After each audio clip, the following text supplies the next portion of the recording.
Hello and welcome to the 12th episode of Fractured Kingdom. Before we start, I have an inspiration die to hand out. The inspiration die goes to Kelsey for staying in character despite having to go through a terrible combat encounter.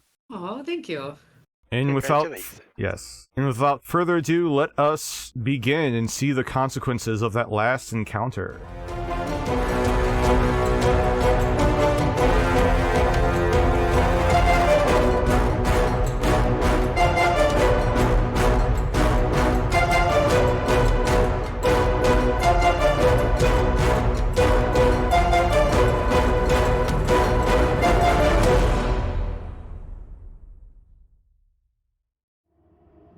So, last we left off, the Crown Gall was in the Glory Road Inn after defeating another group of illithid, which included 3 intellect devourers. The party cleaned the gory scene and stored the dead bodies in a pair of barrels until the next morning, when Ash, to the chagrin of some party members, arranged for the Black Rose Thieves Guild to dispose of the bodies. With the party still unsure how best to protect the inn's owner, Gloria, they decided to first return Ori's pet flumph to its home cavern. They combined their skills and navigated their way through the complex Underdark tunnels until they finally found the flumph's cloister. There, the flumph guided Ori to a strange hole in the ground, and after widening the hole, the party climbed down to a ledge overlooking a large underground canyon holding the dead bodies of several mind flayers. The far side of the canyon held a few ledges as well, including one with a stone door, and with the aid of rope and their immovable rod, the party made it to the other side. The Crown Gall stepped through the mysterious unlocked entryway into an underground complex that was seemingly empty until Corvus opened a door and revealed a mind flayer and 2 intellect devourers, waiting in ambush. Corvus and Ash were both sent into a coma before the intellect devourers replaced their brains with themselves and puppeted the Bash brothers. Mari smited the mind flayer as it attacked Ori, but the paladin was too late, and as the mind flayer fell to the ground, so too did Ori, with an eaten brain. With Mari devastated, Michaelmas fended off their puppeted friends until the last 2 party members were able to escape with Ori's body. And now, with the spirits of Mari and Michaelmas fractured, I need Ori to roll a d20. Oh, that was close. Yeah, real close. So, as death takes hold of Ori, she feels an unfortunate familiar feeling of weightlessness as her soul falls through the infinite black void of limbo. Underneath her, she sees a faint light that only seems to grow as the faint echoes of howling chaotic winds reach her ears. The noise is quickly overtaken, however, by the sound of a hammer, and as she looks up, she sees the 2 tall, lithe, and lanky jesters, Riddick and Malum. Malum, dressed in his typical black jester costume with white stripes, is holding together 2 wooden boards, while Riddick, dressed in his white costume with black stripes, is pounding away at a nail with a hammer. Riddick then looks down at Ori while continuing to whack the hammer and repeatedly miss the nail. You didn't by any chance bring some lumber with you, did you? No. Unless you count the wood for brains I have. Apparently. Since we gotta stop meeting like this. Malum will say, well then how do you expect us to build this bed and breakfast if you don't bring us the supplies? Well, who are you gonna be servicing exactly? Who is your clientele here out in limbo? Riddick and Malum will look at one another, and then look back at you, Ori, and Malum will say, well, I guess it's just you so far. At this point, Riddick will stop trying to hammer the nail into the 2 boards and say, so, no offense, but it appears you could use a little bit of help here. Yeah, things broke pretty bad. Pretty bad. Well, don't get too down on yourself, cause lucky for you, your 2 favorite jesters are here to help. That's right. All you have to do is ask. Yes, preferably politely. Would you please send me back again? Of course we'll help you. Oh, thank you. Yes, and we can also give you a few little new tricks to maybe help you out next time you inevitably try to pick a fight with a mind flayer. Yes, and all we gotta do is promise to do one thing for us. Well, it's kinda two things that combine into one, but we'll catch on to that. We'll bring you up to speed. So, do you remember a few days ago when you were talking to that old, crusty Verol fellow? Yeah, he gave me a book. Yeah, I know Verol, of course. Yeah, we normally tune out when he starts his rambling, because he just sort of goes on and on and on and on. But we couldn't help but overhear he mentioned something that should help you with I guess some of your many problems. Gee, thanks. What's that? Do you remember when he mentioned a certain musical instrument that would allow someone to open up some fractures? Yes. Well, thing one we need you to do for us is to actually find the thing that can open the fractures. Okay. Yeah, and then thing B you need to do is to use it to come to us here in Limbo. Why? Can I ask why? Well, you see, the thing is, we've tried resurrecting us before, but you see, we can help you because your body is still intact. Well, mostly intact. We just gotta send your soul back to it, but our body is long gone.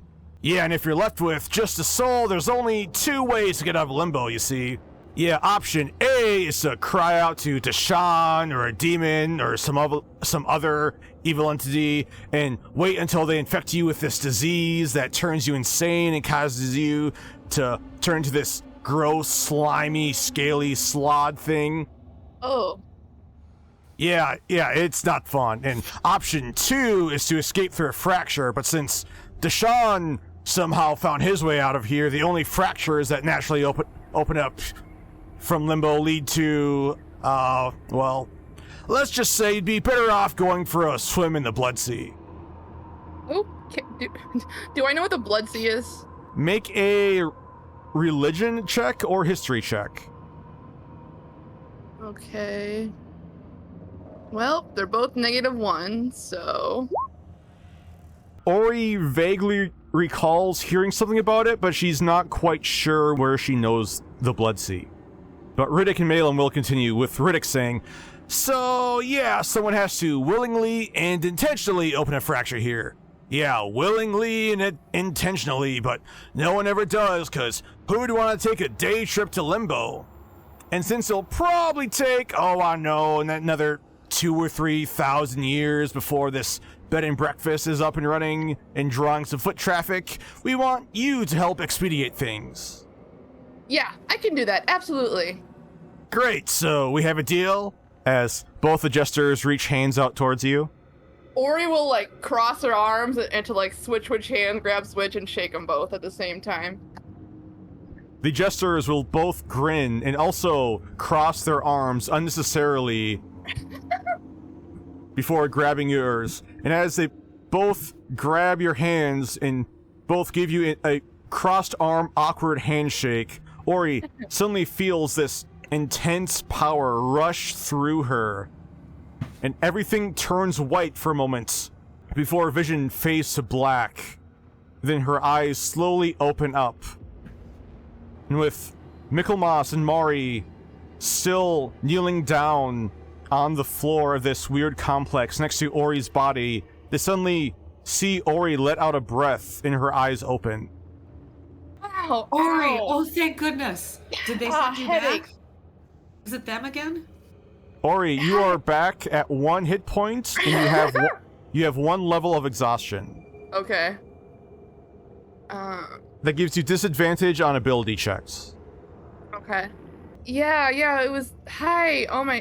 My head. It was the... Yeah, it was the jesters. They sent me back again. I reach out and hug her, so tightly. Yeah, Breathe. I'll hug her back. It's probably not quite as hard as Mari can hug me, but I'll hug her back as hard as I can. And then I'll lay on hands for 20. Oh, thank you. Ooh. Wow.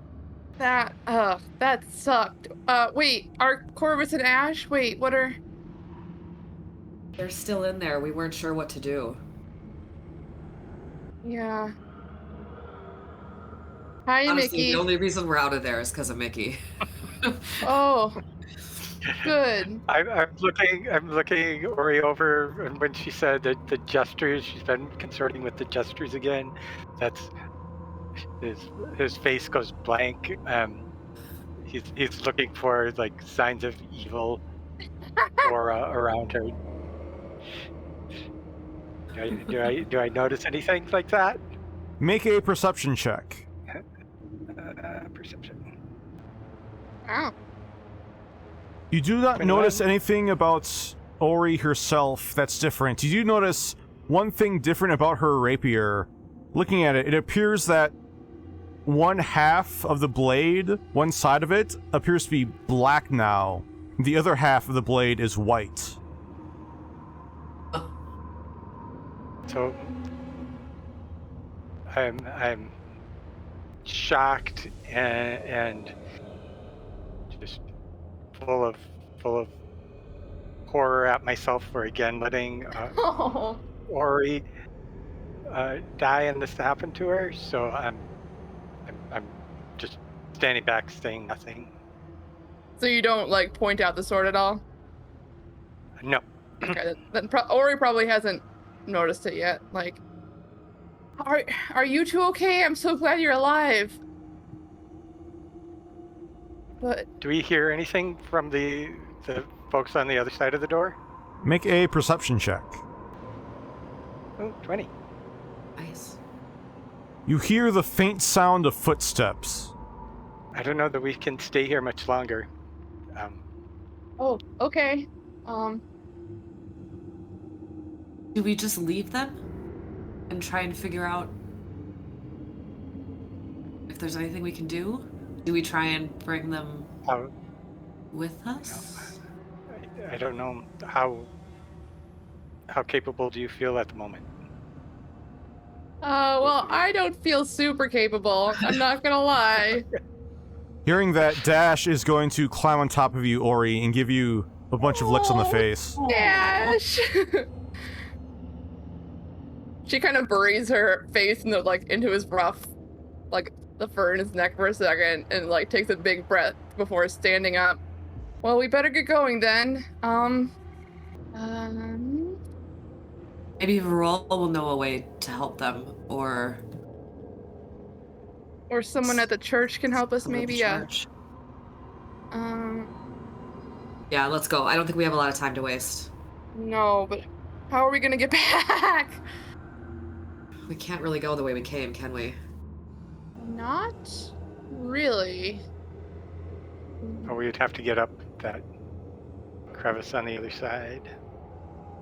I Can mean, I, maybe. Did we Can I leave the carry rope? someone with my boots? I mean, I have my winged boots.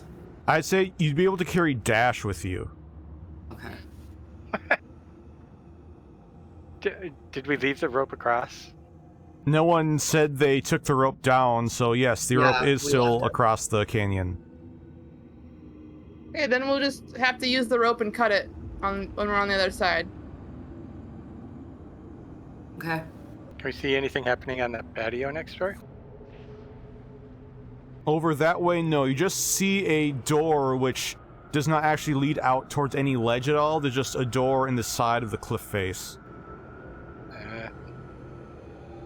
As the party walks away from the hallway where the Bash Bros were taken, Dash looks really confused, looking back and forth for a moment before following Ori and Mari.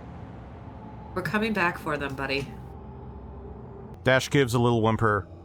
But with the rope and Mari's winged boots to be able to carry Dash across, the party is quickly able to get back into the Flumph's cavern. Do they have any reaction to seeing us or anything? Again? Make an insight check. 22? Most of the Flumphs give a quick, fearful look as their skin turns to white and they appear to move away from Dash. But there is one Flumph who Ori quickly recognizes as the first Flumph which the party found will come over and start floating around Ori's head. as it Aw. looks somewhat concerned. Hi, Flumph. I'll kind of pat it with a couple fingertips gently. You might be seeing us again pretty soon, but we should get going. The flumph, not understanding what you said, will still reach out with one tentacle and try to give your head a few pats too. Oh, Ori is so emotional right now. I think this actually causes her to tear up a little bit, like, thank you. And with that, these three members of the Crown Gall, along with Dash, are slowly able to walk out of the Underdark, thanks to Corvus marking the way back out. It doesn't take you too long to head back into the canyon in the middle of Lux. So my question for you three is, where would you like to go to potentially find information? Do you think we'd have better luck, like, at the church than at the library with Varol? I think I would go to Varol. He knew enough Underdark to talk to the flumph, so he might be a good source. Alright, Varol first. Okay, the party heads on over to the Nortrun Library in Lux. As the very sad party steps into the library, they see once again the very unamused look of the tall librarian Niga, who is not reading a book right now, but is simply leaning forward on her desk with her head in one hand. As the party walks in, she asks, "You here to see Varol again?" Ari just Hi. says yes and keeps walking. Ori just gives her like a little wave. It's like, hi. And follows Mari. Niga rolls her eyes as that, but quickly the party makes their way down to the basement level of the library, where they find Varol, who has his nose in a tome, quickly reading something before frantically writing down a page of notes. After all of you walk down, Varol will turn over and say, "Oh, hello again. I'm afraid I don't have too much more information that may help you with your quest down to the Dragon Lair, but don't worry, I am trying to compile all the necessary information as fast as I can." So we've had a terrible incident. If you notice, Ash and Corvus aren't with us. We lost them to the mind flayers and their kid. We need your help. They were lost to mind flayers? Yeah, and these weird brain things with legs? Like brains with legs? Oh, I think I know what you're talking about. Give me one moment. I have this tome on Underdark creatures somewhere around here. As he gets up, starts moving over towards the bookshelf, trying to find the tome. Or he quickly realizes that it's probably the books she took. She'll be like, yeah, this one. What? Oh, you found it. Great. So he walks over and grabs it. Let's see. Takes a moment to flip through and he says, "Ah, yes, they do appear to be called intellect devourers." And how can we get our people back from them? Well, let's see here. Well, it appears that if your friends have already been puppeted, that means their brains have been eaten or destroyed, and so in that case, the first thing you'll need to do is get the intellect devourers out of their heads. And to do that, it appears that a protection from good and evil spell will do the trick, although it'll take a much more powerful resurrection spell to bring back your friends' minds too. Is that something you can do? No, that's not something I can do, but I'm sure the high priest at one of the basilicas will be able to do that for you. We'll have to find Tarn then. You two can cast protection from... Yes. Right? Okay. Not today, but I can. Can you cast it twice, Mari? Yes. Yeah, it's concentration, so I can do it twice. Oh, yeah, I do have it memorized today, so. Oh, good. So you two can cast it at the same time then. Yeah. Although, we might want to do it one at a time so we can make sure to focus on killing one intellect devourer at a time. Yeah. True. Maybe? I don't know. Oofta. Sure. I mean, if that's what you think is better, yeah. I don't know. We didn't do very well against them once. No, we didn't. Okay, I'm ready to go back. Yeah. I think we should take a short rest first. Okay. Yeah. Here, before we do, which of you is more wounded? I'm And fine. if we're gonna take a short rest, I have all my hit dice, so. Asking Yeah, that, see. Dash will slowly walk up to you, Michaelmas, and lay down on the floor right in front of you. Oh, did he get injured? He was not injured physically, just emotionally he appears to be quite down. Oh, buddy. So, well, I can cure wounds and then restore it through my channel divinity, so it's like free healing. Okay, sure. Are you hurt, Mari? I'm only down 10, so I'm good. So, Ori got 8, and I'll take a cure. Oh. Now you already used one of my channel divinities, okay. Okay, thank you. If you'd like to roll hit dice too, that would be the time.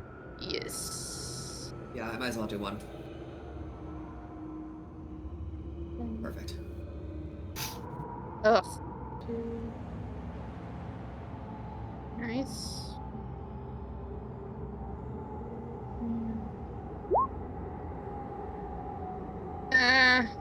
That's good enough.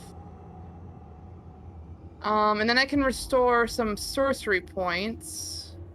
Yes, is that 5 sorcery points? Yep. So I regain 3. Do we Is there want to any... see... Oh, Sorry, go on.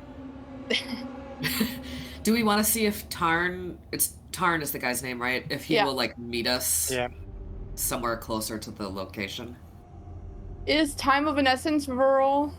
Well, the resurrection spell needed to bring back someone without a brain, if I remember correctly, as long as they've not died within a week, I want to say. I'm afraid I'm not too familiar with those types of spells, but as long as you bring the bodies of your friends back by the end of the day, they should be fine.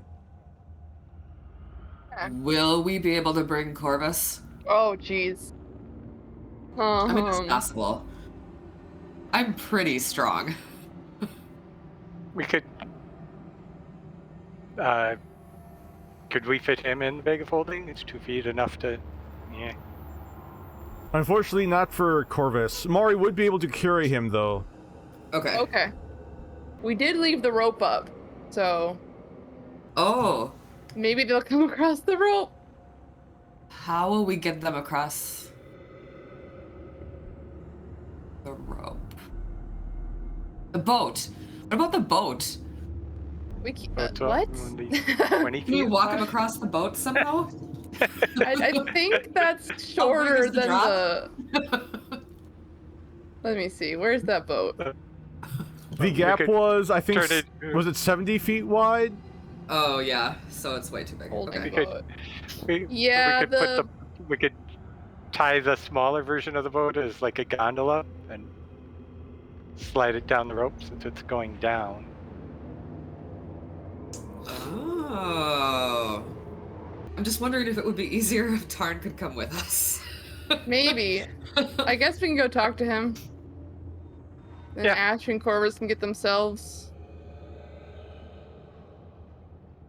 potentially across. I don't know. Sure. Why not? With that, the party heads on over to the Avon Basilica in the North District of Lux. As they enter, they do not see Tarn at the moment, but they do see a human priest and a high elf priestess standing near one of the front fountains, who they both recognize as seeing there before. As the party walks in, they both look over. The human rolls his eyes as he did not have the most pleasant encounter or previous experience with the party before. But the elf will give them a smile and say, "Good afternoon. What brings you here?" Is Tarn available? I believe he might be. We have a matter of some urgency we need to discuss with him.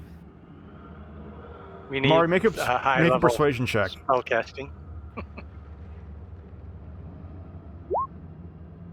21. The elf jumped a little bit at Mari's quick, sudden proclamation of urgency, and she says, "Oh, okay, just follow me, please." Thank you. As she walks back, the party just so happens to see Tarn walk out of a side door, and as the priestess leads the party over towards Tarn, she'll say, "Tarn, these folks would like to have a word with you." At which point, Tarn will give a smile and say, "Oh, hello, good afternoon." Hi, we're having, A really bad day. yeah, Oh, you no. remember Corvus and Ash, right? Yes, what happened to them? Well, we were trying to clear out some intellect devourers under the city, and Wait, some they what? got intellect devourers? I'm sorry, I'm not familiar with those. Did Varol let me keep the book? No, it appears that the book is still in the library. They're kind of like mind flayers, but they ate the brains of Ash and Corvus, and we need you to help bring them back. Varol said you could probably do it. Tarn will look shocked and somewhat scared at the prospect of creatures that can eat someone's brain. They'll just say, well, if I... Do you have their bodies? I mean, where are they? So here's the thing. They went down underground a long way away across a deep chasm. And we're afraid that if we are able to pull the intellect devourers out of them, we won't be able to get their bodies back across to you. So we're hoping you would come with us. Make a persuasion check. Oh, Mari, yeah! Sweet. Tarn will nod and say... Passion it shows. Yeah. Tarn will say, well, I'm afraid I'll only be able to resurrect one of them, but if you give me a moment, I can grab a couple things and head down to you. Are they far? Kinda far. Yeah. We know it's asking a lot. You'll probably need to come with They're us. within the city, under the city. All right, just give me a moment. Tarn will look over towards the priestess and say, please send word to Vern over at the Vera Basilica that we'll need his help too. At that point, Tarn will start speedwalking back through the side door he exited. After a few minutes, he'll come back out with a small pack on his back. And he'll say, let's walk and talk. I'm not quite sure. Let's walk and talk, as time is probably of the essence here. Great, thank you.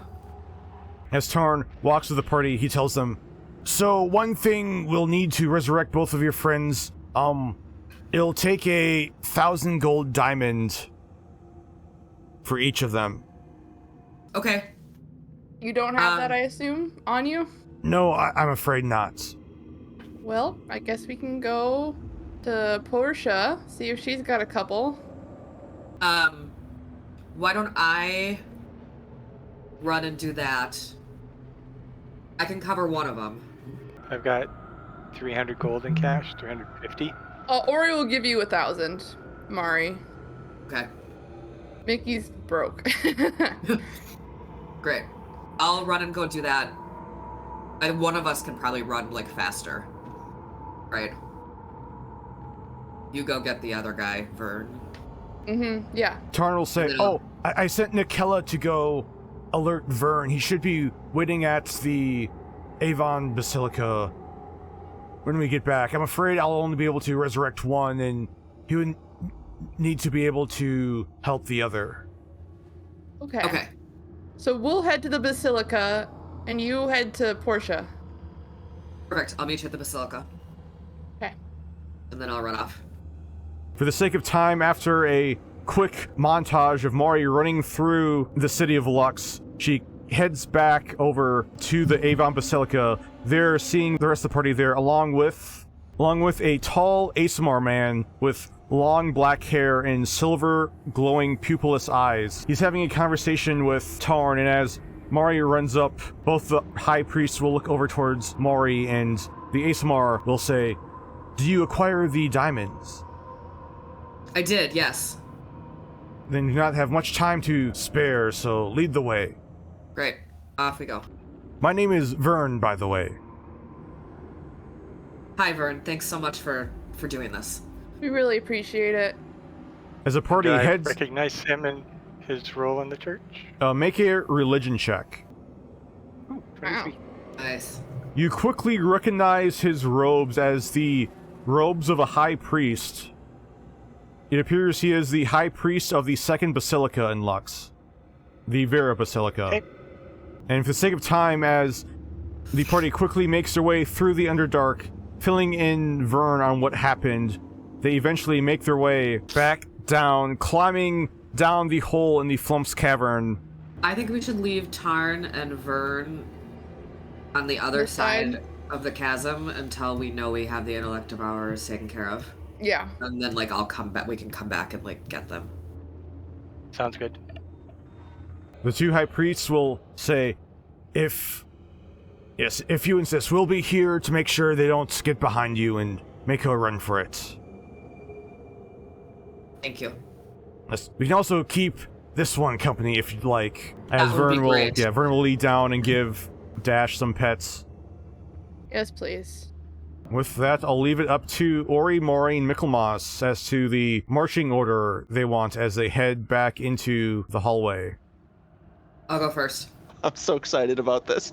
I am so scared. Okay, I'm gonna cast aid on all three of us, just because. Ooh, 10. Nice. Okay. Ooh. Ori's gonna be like, wait, I have an idea. And she is going to cast Armor of Agathis, and there's kind of this cool, very cold, kind of aura coming off of Ori all of a sudden. Very chilling. As Mari and Michaelmas look over towards Ori, there appears to be a thin layer of black ice on her robes, giving off a faint, cool feeling. After doing that, Ori will hear the voice of Malum in her left ear say, "You're welcome." Thanks. In her head, she says that. Ori kind of like moves her arm around to like watch her like ice armor move with it and kind of like wonder, wow. Now, should one of us cast protection from good and evil on one of the party while we deal with the first? Do you have the Yeah. spell slots for that? Yes. I can cast a first level at second level if I want to, Mm-hmm. even if there's no upcasting, right? Like, that's fine. Yeah. Okay, so I still have 5 spell slots. Yeah, me too. I've got 6. Okay, and I can gain 1 back. I only used my channel divinity once. Honestly, You it get might be your worth channel the- both of you casting it on yourselves at least, or on at least on 2 people then. So I'll cast bless on all 3 of us to get benefit of. Well, neither of them are good saves, but it's okay. If we get the intellect of ours out, they will do stuff we need saves. Okay, so all 3 of us are blessed. Let's go. Okay. Amari, are you gonna cast protection? I'm going from- to cast protection from good and evil on Nicomas. Okay. So at least one of us is protected. Cool. You're going first then, Mari? How close behind are Ori and Michaelmas? Ori wants to stay pretty close to Mari, I feel like. Like 10 feet back, I guess. The saving throw.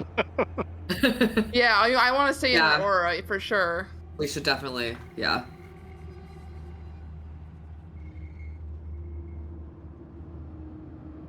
As Mari steps Is there in anything- with... Any noise from the door up there? You're not... You don't have time to check, but after you move down, the party suddenly sees the door to the alchemical workshop open up. And they see the blank-faced looks of both Corvus and Ash step out. So now, I need all 5 of you to roll for initiative. Oh no. And a reminder, Ori, you do have disadvantage because of your exhaustion. Oh, right. Do I still have advantage on my initiative rolls, even though I'm being, like, mind controlled? Yes, you do. Oh, great. With advantage, I rolled a 4. Oh, come on, you guys! That's right. We're okay. They Oh, wanted a jeez. bashing. They're gonna get a bashing. Holy smokes. So, with the party once again not being prepared for the ambush out of the alchemical workshop, it is the puppeted Ash who is first to go, so... The intellect devourer and Ash would like to fire 2 shots at Mari, who is closest to them. Okay. Oh, that's not- Again? No, that was it. Well, it's still just a 26. And then the second one. Yeah, it'd be 15 damage on the first hit. And 13 on the second. As Mari turns, she holds her shield up a little bit too slow as both the arrows whiz just above her shield and hit her the front side of her body. Thank goodness for those 10. Yes, and as he stays where he is, the intellect devourer controlling Corvus will not stay still and will enter his rage and run up towards Mari Bring it on, come on. for 2 reckless attacks. Oh, jeez. Miss. Thank goodness. Oh! Miss. Oh! Thank goodness. Good.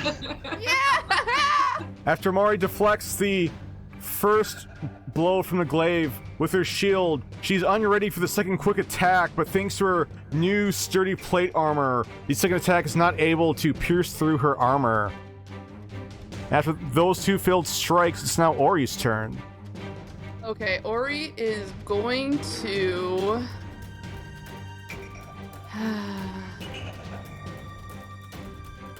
She's gonna... Hex Ash.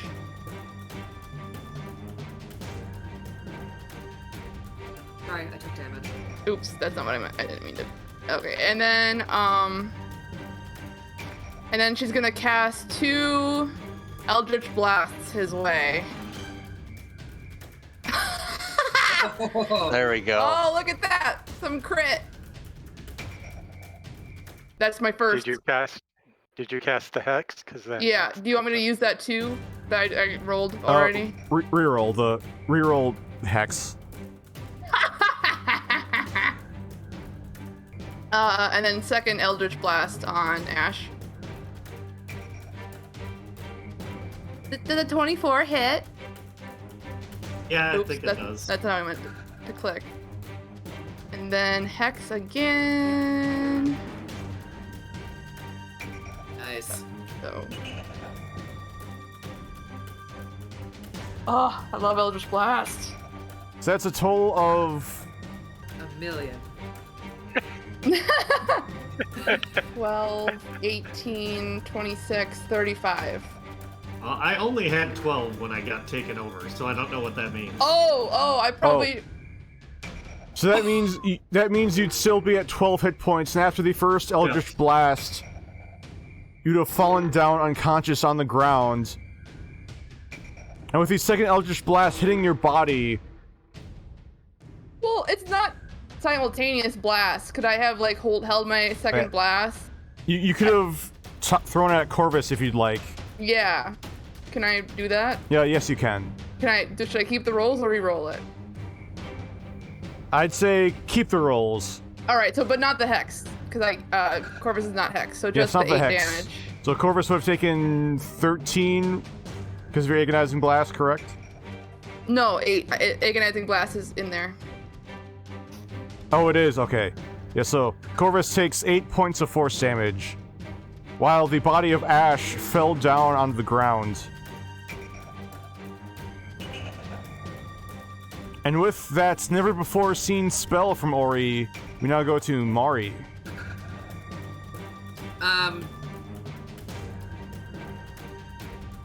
I guess I'll try and hit Corvus. You Well, have do you want to advantage. cast? You have advantage on the attack. You 'cause I want did to reckless cast attacks. evil and protection from evil and good on Corvus? Should I just do that? Okay, I'll drop that from. So I'll drop it from Mickey, and then I'm gonna cast it on. Cast it on Corvus. Yeah. Once the brain leaves Corvus, he should be Dead. out of commission. Yeah. And with the casting on the spell, the party watches as the tall body of Corvus suddenly stops, and his eyes roll back in his head as he falls over backwards, dead. The party then sees a tiny brain-like intellect devourer pop up right next to his body. Oh boy. Any bonus actions for your turn, Mari? Yeah, I'm gonna just regain a spell slot.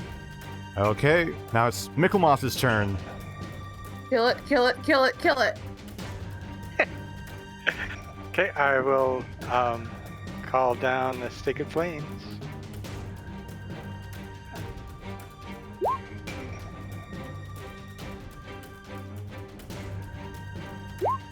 The tiny illithid takes 5 radiant damage as it slowly turns its body around, trying to figure out where to go, looking up too late to avoid the radiant flames. Anything else, Michaelmoss? And I'll run up here. Bonus. Yeah, I don't think of anything that I have as a bonus action to do. Okay. Okay, Ash, make a death saving throw. It's 2 failures. That is 2 failures. And now the intellect devourer is going to look up towards the creature that just hit it with a sacred flame. Oh, And I boy. need Michaelmoss to make an int saving throw. Please, please, please, please, please.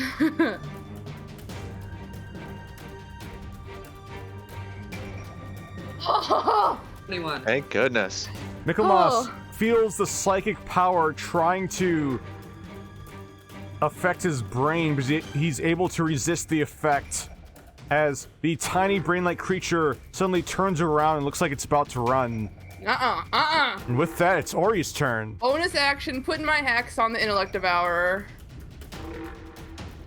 And Eldritch Blast. Plus hex. And then is it still up? It is still up, yes. Alright, second beam. Does 16 hit? Yes, that does hit. And with that second hit, the intellect devourer gets split in half by the 2 quick eldritch blasts bursting out from Ori's hands. Yes. Okay, on this next one, I'll cast the protection from good and evil and Ash. And then Mari, you and Ori can be right there to splat. Yeah, the- Mari, maybe you should hold an action too. Ori will Okay. move forward at the end of my turn. And then maybe you should hold an action, Mari, to attack the intellect devourer when Mickey Cool. pushes it out. So my turn, I'm just gonna move up, and then hold an action to attack it. With Mari holding an action, Michaelmoss casts Protection from Good and Evil, and a second intellect devourer pops out of the head of Ash right next to Mari. So Mari, make your attack. Get it! 25 to hit for 13. Yes! That will hit. And I'll Divine Smite. Yes! First level. Another 7.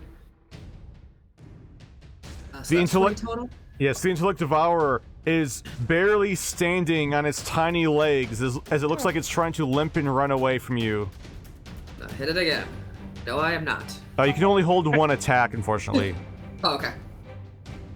Michaelmas will still have a And we're bonus no action longer- on his turn. We are no longer blessed because they had the protection for evil and good. Okay. So, So nothing else for your turn then, Michaelmas? sorry. Oh, you still Oh, have bonus action for your turn. Yeah, it's my turn. Did you attack my turn? This bonus action? No, I don't have anything good. I'll keep my staff out in case he tries to run away, and then I'll splat him. The intellect devourer did not like that smite from Mari, so it will turn its tiny brain-like body towards you, Mari, and force you to make an intelligence saving throw. Come on, Mari. Oh, is that Buddy. good enough? Mari 20. once again takes a page out of Corvus's playbook, and with her anger towards this thing, is able to resist its psychic ability. It's then going to turn and run, which will provoke an opportunity attack from you, Mari. I'm gonna try and hit it. 23 to hit for 14. How would Mari like to do this? Oh, Nice. I want to stab straight down with my sword, just like straight right into it. Like the little rat that it is. yes. Mari thrusts her sword straight down, and as the tip of the sword breaks through the creature and beds the tip down into the stone floor with a loud clang. It's also somewhat muffled by the weird squishing noise of the collapsing brain of the intellect devourer. And with that, the chamber falls silent. Let's get out of here quick before anybody else arouses. I'll grab Ash. No, grab Corvus. I can. If Mickey needs help dragging Ash, I can help. I'll grab Ash's feet or something. That'll do. Oh, that one's so much better. Yeah. Holy heck. With the Jeez. bodies of Corvus and Ash brought before the two high priests, they'll both look over Corvus for a moment with a curious look before Vern looks up towards the party. Why? Your half-orc friend here, is he a religious type? Not particularly. Not that he shares with us. Oh, right. Dang it. I sense a strong connection to the archangels within him. Does that mean you won't help us? No, I can still help, but it'll be a little bit easier on my part. Good. Oh, good. And with Vern focusing on Corvus, and Tarn focusing on Ash, Tarn will say, This will take an hour, so I'd appreciate it if you could keep watch in case any more of those things Absolutely. are here. Maybe we should keep watch from within the complex, kind of like here. And then you give us, we'll leave like the door open and you give us a shout if anything approaches you from like up the wall or something or down the road. Will Would you do. want me to stay in here? Or We'll that. jam the door shut again, and I'll stick close by listening. Okay. Let's have everyone make a perception check.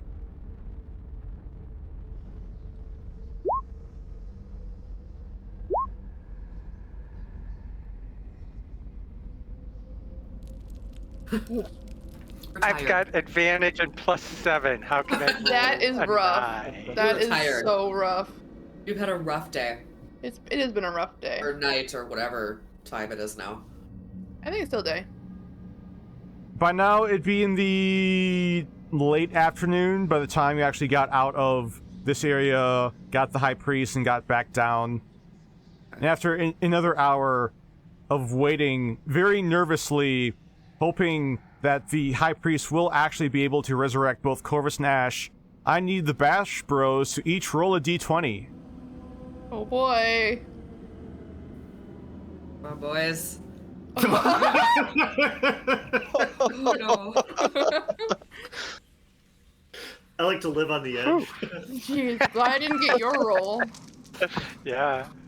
After an hour has passed, Mari anxiously watching. Yeah, she's pacing. Yes. Oh. Mari is pacing back and forth when suddenly the ritual ends and Ash opens his eyes right before he gets jumped on by Dash as the blink dog very happily and joyfully licks the face of Ash. Ah! Oh! Corvus's chest raises up for a moment as he takes a breath, but he does not open his eyes as he still appears to be sleeping. The half-orc does not open his eyes yet because he has a vision. A vision of a lost, repressed memory. Corvus finds himself standing in a snow-covered forest in the middle of the day. His left arm is holding a large white-haired direwolf slung over his shoulder. His right hand is loosely holding a great axe. Not the War Master's Punisher, but a different weapon that Corvus recognizes from a previous dream and feels very familiar with him, even though he does not fully recognize it. In glancing around, Corvus does not see anything besides snow and trees, but he does hear the faint sound of voices up ahead. What does Corvus do? I would slowly approach as quietly as possible. Make a stealth check. Corvus slowly walks forward, taking care not to make up too much noise in the crunching snow underneath him. And he soon walks up to a small camp that's been set up in the middle of a clearing within the trees. There are 5 tents set up in a circle. In the middle, sitting around a campfire, are 2 orcs and 2 wood elves, all wearing various animal furs. All of them are very clearly northern clansmen. None of them appear to have noticed Corvus yet. Are they part of my clan, or do they look like a rival clan? Corvus does not remember. Then I would set down the direwolf and then try and slowly approach with my axe in hand. After Corvus sets down the direwolf, it makes enough noise, so all 4 clansmen sitting around the fire turn to look over towards Corvus.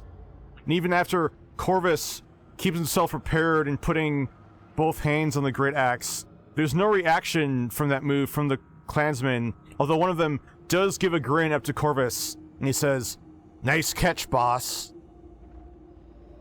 And before Corvus can react, I need you to make a wisdom saving throw.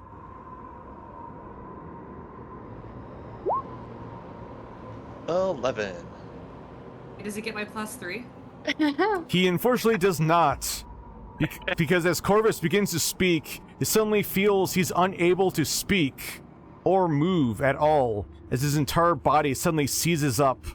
The other 4 northern clansmen look very confused for a moment, until they all look behind Corvus and stand up in a scramble. All 4 of them draw their weapons and yell out battle cries as they run behind Corvus. Their battle cries soon turn to cries of pain. As Corvus hear all of their cries slowly stop, there's an eerie silence in the forest. And while it's not total silence, all Corvus hears as his vision fades to black is his pounding heart within his chest, the quiet crackling of the campfire, and the soft crunching of approaching footsteps in the snow behind him. And after everything fades to black, Corvus suddenly opens his eyes and finds himself lying on the ground of this ledge right next to Ash, who's still getting lovingly tackled by Dash. As soon as Ori heard Ash cry out from Dash, like, pouncing on him, she's gonna, like, run down and, like, throw herself at Ash and give him a big hug, and then throw herself at Corvus and give him a big hug, and, like, be like, and then she's gonna, like, start crying, like, oh my gosh, you're here! Oh, I was so scared! Corvus will just stand up with just Ori, like, hanging from his neck. Yep. And then awkwardly pat her on the head and then say, "What happened?" She'll let go after he pats her on the head. Ari gives them like a big pat on the back. Says, "Welcome back." Well, what do you remember? Do you remember the intellect, the brain creatures? I remember walking in a room, and then I'm here. Yeah, so your brain got eaten by what's called an intellect devourer. Both of yours did. And That's then we. impossible. Well, I don't know what to tell you then, man. That's impossible. Nothing could eat my brain. It is my strongest muscle. Looks at Mari and Mickey like, Believe it, buddy. This time they gotcha. I'm not there. Oh, right, you're not. I call out to him, Mickey. Where are they now? I must get my revenge. As We already Corvus and Ash stand up, Corvus especially being eager to get his revenge, both of you have all your hit points, but all of you have a -4 penalty to all d20 rolls. Oof. Nice. Fun. As Michaelmas steps through the door to see Ash and Corvus resurrected, the two high priests, who both look a little bit tired, will just give a sigh as Tarn will put a hand on Corvus's shoulder and say, I'd recommend trying to get some rest before running back in for some more fighting if I were you. Thank you so much. And I think Ori like looks like she's gonna try to hug one of the priests for a second, and then like kind of like gets a hold of herself. And just like, I guess holds out a hand to shake. Like, thank you so much. Tarn will go over and shake your hand, Ori. Vern will give you a nod. Let's get out of here. So we still have a diamond, right? Yes. Yeah. Vern I forgot about that. Yes, Vern will hand one of the 1,000 gold diamonds over towards you, Ori, and say, I was correct in my assumptions. This was not needed to bring back your half-orc friends. Oh, wow. Well, that's 2 for the price of 1. Seriously, let's get out of here. Yes, yes. Absolutely. You definitely need to regroup. Yeah. I don't I even love remember that what the rest of the ability that stuff I we have. wanted to do today. Yes, with everyone slowly making their way out of the canyon back above ground, Corvus and Ash, both of you make an intelligence check. Hold on. Roll 20's I locking up. have a 1 second. question. When we came through the corridors, was the mind flayer's body there? Had we left the mind flayer's body there? I forget what happened last week. Oh my gosh. I rolled a -4. I rolled a -4 on my intelligence check.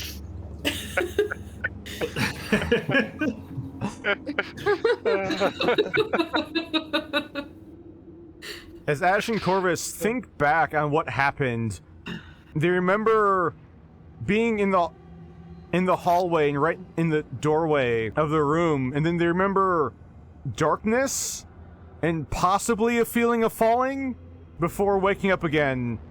They're not quite sure what to make of it. But with every member of the party now alive and mostly well, Tarn and Vern will say their goodbyes before heading back to their respective basilicas. Oof. Thank you again.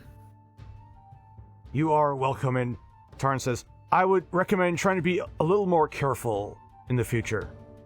Yeah. Well, that was something. Let's go back to the inn. You know what?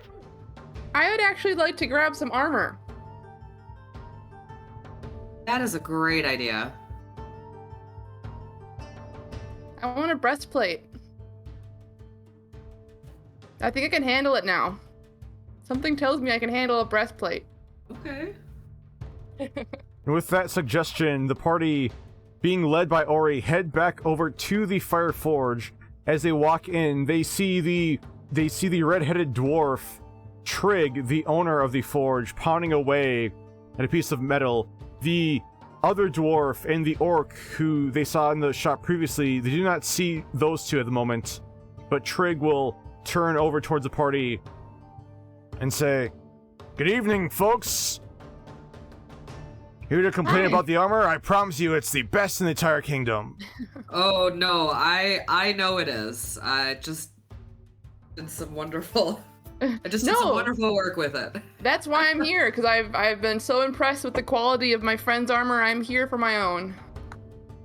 I would like to commission a breastplate from you. Breastplate armor. Mm-hmm. Give me 1 second. Let me double check on the price for that. I smack Corvus in the arm and I go, even you couldn't hit me. It's true. Corvus is gonna look at her like, I don't remember trying to hit you. Well, you wouldn't. You weren't quite yourself. Yeah, Ash, you hit me really hard, actually, like twice in a row. You nailed something. I'm pretty sure I didn't. I don't remember it. Well, the intellect devourer using your bow did then. Sorry.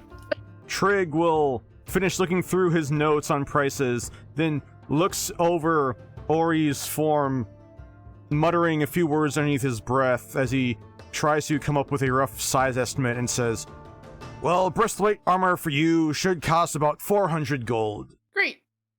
She will hand over 400. Lovely. Should only be about a couple days before we have this done for you. Thank you.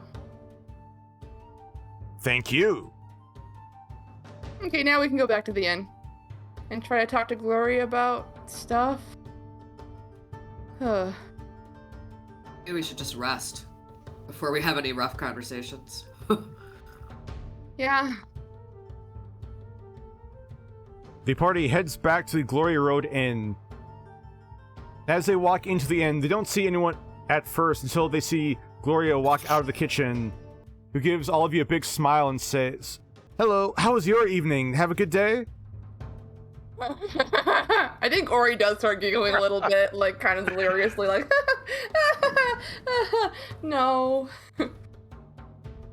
Not really. Gloria will look a little bit concerned and says, oh, no, do you want to talk about it?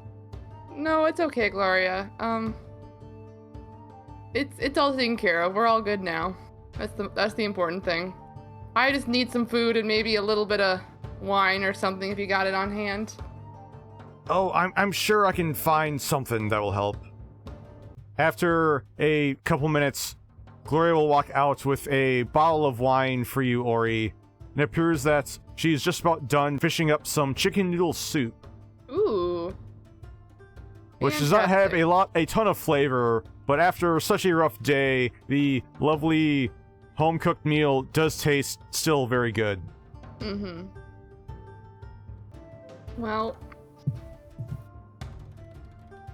I don't remember what else was on our list of to-dos today, but whatever it was. Well, we took a bath. Let's maybe save it for tomorrow. you want to talk to Gloria tomorrow? Well, we wanted to talk to your friend about what's going on in Petra. Try to see if we can get any more details. Oh yeah.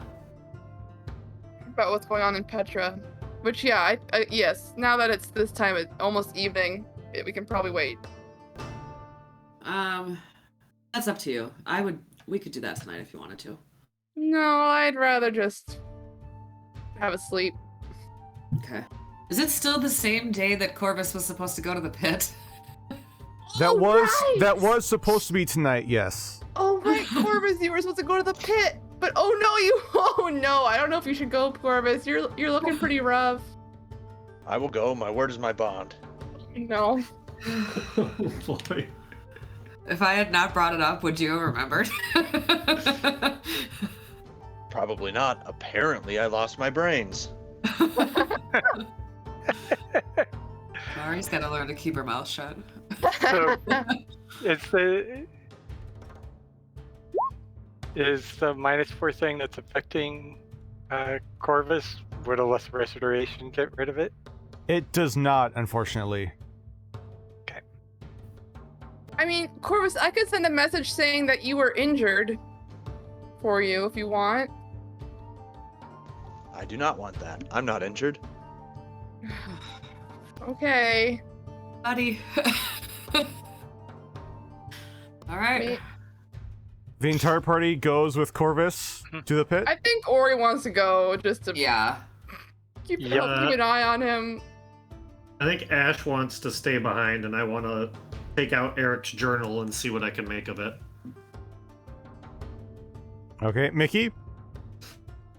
I'm gonna go there. I support Ash staying behind, though. Mhm. Although I assume, did you say out loud, do you think that you're staying to read the journal, or like... Yeah, Okay. I think I would say that out loud. With Ash staying behind, the rest of the party walks back down the canyon, retracing the path they've taken quite a few times already today. As they head back to the entrance of the pit, the strange hole-in-the-wall tavern with a fighting pit in a large cavern with a rough floor to sit on and sleep on for those very desperate for a place to sleep that's not out in the cold. The party walks up to the entrance and see two orcs standing guard there for security, but as they see Corvus walk up, they all step to the side and say, "Need your weapons." I will hand over my arsenal. That's funny. Yeah, Ori will hand over her rapier. Yeah. I have just entirely too many weapons. As Ori does, the green dragonborn who's standing in the weapon check area looks very curiously. So does the rest of the party. It appears that one side of the blade is black and the other is white. And they do not remember Ori doing that to her weapon. Oh, Is that new? yeah. She'll think in her head, show-offs. Riddick will say, "I mean, it's not our fault if you just have a terrible sense of fashion. We had to help you out a little bit." But after that, the party heads into the pit. As they enter, they hear the loud sound of people cheering, and looking out into the top floor of the cavern, there's a much larger group of people standing around the railing on the top floor than what they've seen in the past. It looks like there's at least twice as many people here. As they head down the stairs, they see an even larger group of people as a loud crowd is yelling and cheering on the two fighters who are fighting down in the pit. One of them is a tall and brawny tiefling who the party recognizes as Timber, a workplace proximity associate of Corvus here at the pit.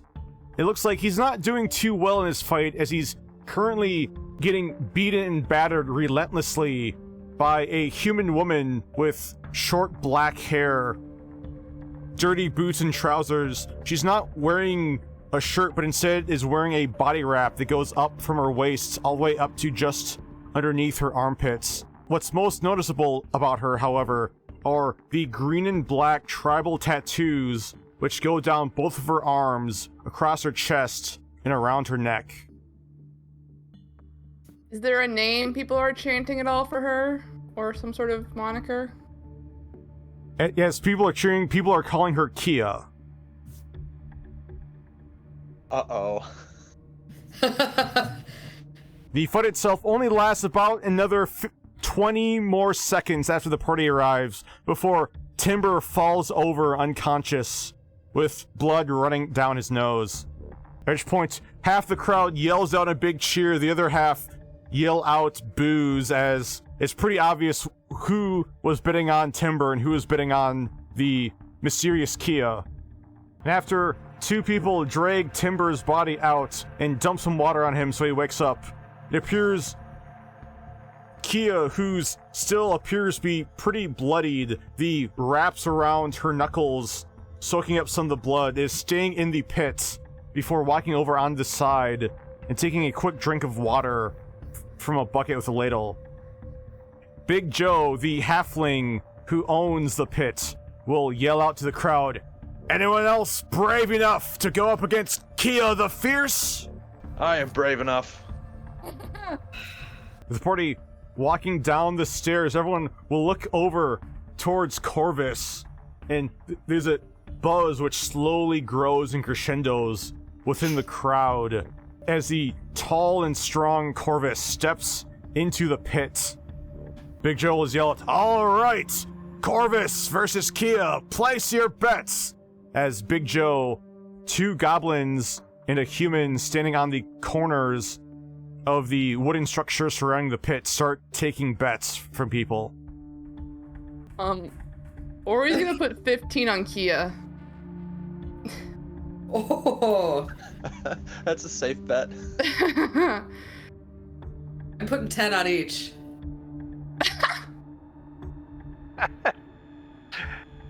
That's not how you make money, Mari. I can't not bet on Corvus. But I also want to win some money. It is just a 1-to-1 bet, so... I'm just betting 10 on Corvus. Okay. And what about Mickey? I've like pulled myself away from everything. The events today have just shaken me, and I'm need to turn my life around. Oh. Aw. Not gonna put any money out. Wow. As Kia and Corvus walk closer to one another within the ring, Corvus and the rest of the party getting a closer look at Kia. They have a better look at her tribal tattoos. Her right arm is covered in several bears with small suns interspersed in between. Her left arm contains several wolves with crescent moons dotting her arm, and there's a large eagle tattooed across her chest with the ink then continuing up and around her neck. As Kia looks at Corvus, not looking super impressed by him, she raises both of her hands in a fighting stance. And it's at this point we're gonna take a 5-minute break. Ooh. All right. 5 minutes. Yeah! Ah! Danny, Kelsey, I don't know if you remember me talking about how I played a barbarian who was my favorite D&D character I ever played. That's Kia. Maybe. Oh, Got cool. Okay. I was like, does Corvus have like a long lost wife or something that I wasn't told about? Like, what's going on here? Alright, now with Corvus and Kia both looking at each other, fists raised, I need Corvus to roll for initiative. You do have a -4 penalty to this, unfortunately. So 11. Oh, tie. Ori's gonna cast, calm emotions on the people around her and make them with her, sorcery points, so they're indifferent to her and she can push to the front.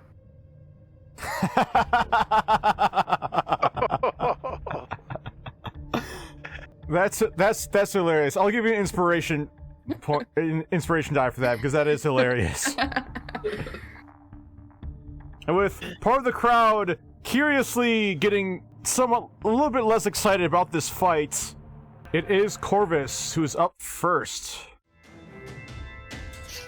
I'm going to enter my rage, and as I do so, crack my knuckles, punch myself in the chin a couple times, and make 2 reckless unarmed strikes on Kia.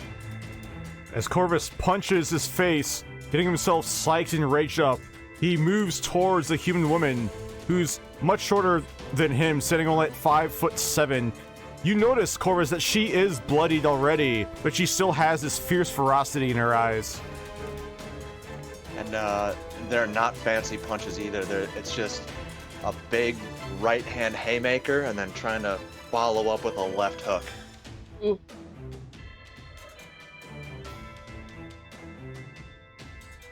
Wow. That will hit. I forget, does the radiant damage... The radiant damage applies, doesn't it? Yes, it does. And does the rage damage apply too? Rage does on unarmed strikes, yes. Okay. The radiant damage does because when you punched Ori last time, you did. Yeah. And then a 17 for my second attack. 17 will also hit. For another 7 bludgeoning. Despite Corvus's size and stature, Kia does not seem super worried at first, but with the two sharp punches, one of which was filled with radiant energy, there's a loud mix of cheers and woes of shock seeing the radiant fist of Corvus, but all it did to Kia, who's still bleeding more from her lip, is turn her face more angry. And with her turn, she's going to rage and run up right in front of you, Corvus, and counter your attacks with 2 punches straight to your face. With advantage. That's a hit. The first strike deals you 10 points of bludgeoning damage, which is halved as she wails you right in the left side of your face. Ooh. Hitting the right side of your face for 12 points of bludgeoning damage. A quick 1-2 combo. She then holds her hands up, ready for whatever you have to throw at her. So, Corvus, you're up next. Well, I will make another reckless unarmed strike. This time holding my fists together above my head and trying to strike down at her with both fists. That is a 14. That will, 14 will just miss as she dodges out of the way just in time to avoid getting hit. And then with my second one, another reckless unarmed strike, trying to hit her with a short elbow. 22.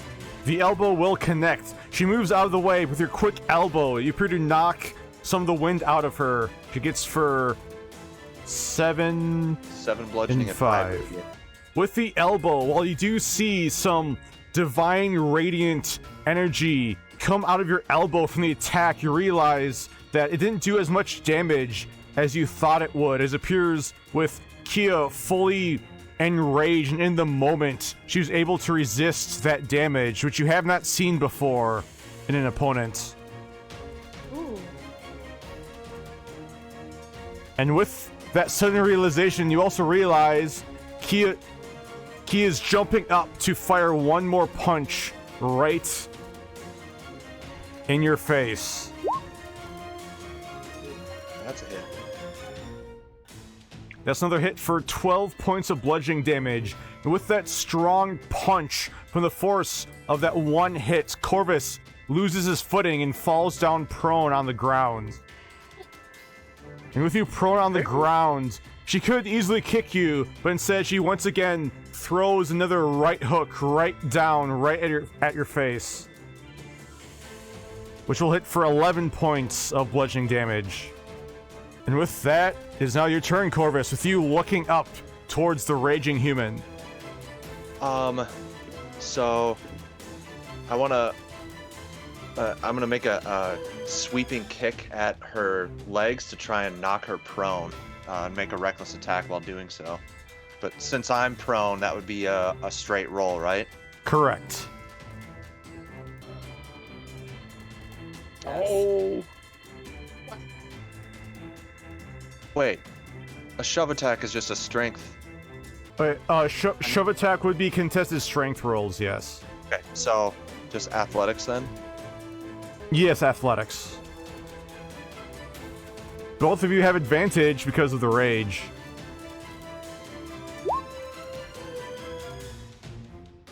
Unfortunately, since Corvus is still feeling a little bit weak from just being resurrected, he's unable to kick Kia down with his sweeping kick. Well, I'm gonna use that dodge kick as hopefully a small window to get back to my feet. And then use my second attack to make a reckless unarmed strike with a nice spinning back fist. 16. 16 will hit. Or 7 bludgeoning and 7 radiant. Corvus was too fast for the other fighter to avoid the quick spinning back fist punch. As she spits more blood down in the dirt, she keeps her fists up as she still looks intent on taking you down, Corvus. With that, she's going to avoid hitting your face again, instead throw 2 quick punches right towards your gut to knock the wind out of you. So first attack will hit for 9 bludgeoning. Second one will hit for 12 points of bludgeoning damage, as another quick 1-2 combo almost knocks the wind out of Corvus. And with the second punch, Corvus suddenly feels he's lost his footing again as he falls prone a second time. Dang. As it appears, he is throwing a lot more power into her punches than you'd expect, especially against someone of Corvus' size. So now as Corvus is lying on the ground again, what would you like to do? Do a combat roll, back 5 feet, stand up, and then run at her and try and make a shove to try and shove her into the wall. Okay, that Just for would provoke an dramatic opportunity attack. The opportunity. Yeah, But- I'm fine with it. I just want to do it for dramatic effect. Okay. Since you are prone, it will be at advantage. And it will hit for another 10 points of bludgeoning damage. But Corvus feels the punch on his back and he tries to roll away, but he was able to stand up and gain a little bit of distance between him and the woman. I'm going to run at her and try and shove her just by throwing my shoulder into her chest. Alright, make another athletics check. Ugh, 13. Oh. Unfortunately, Corvus uses what strength he has left and tries to push her, but Kia is able to dig the heels of her boots into the sand in the pit and avoid getting pushed back.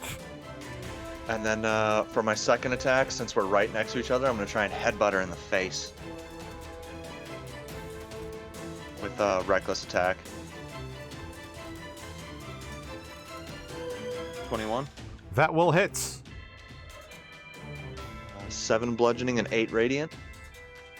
The unexpected headbutt causes Kia to take a step back as she looks a little bit dazed, but she quickly shakes her head and glares at you with a renewed intensity.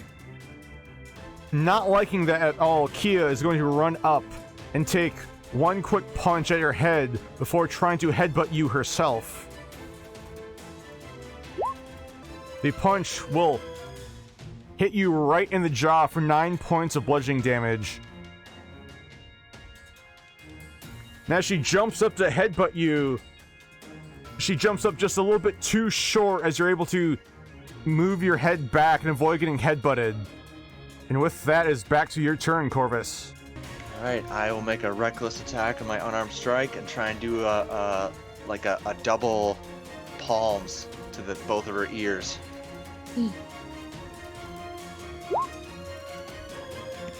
15. 15 just hits. Or 7 bludgeoning and 5 radiant.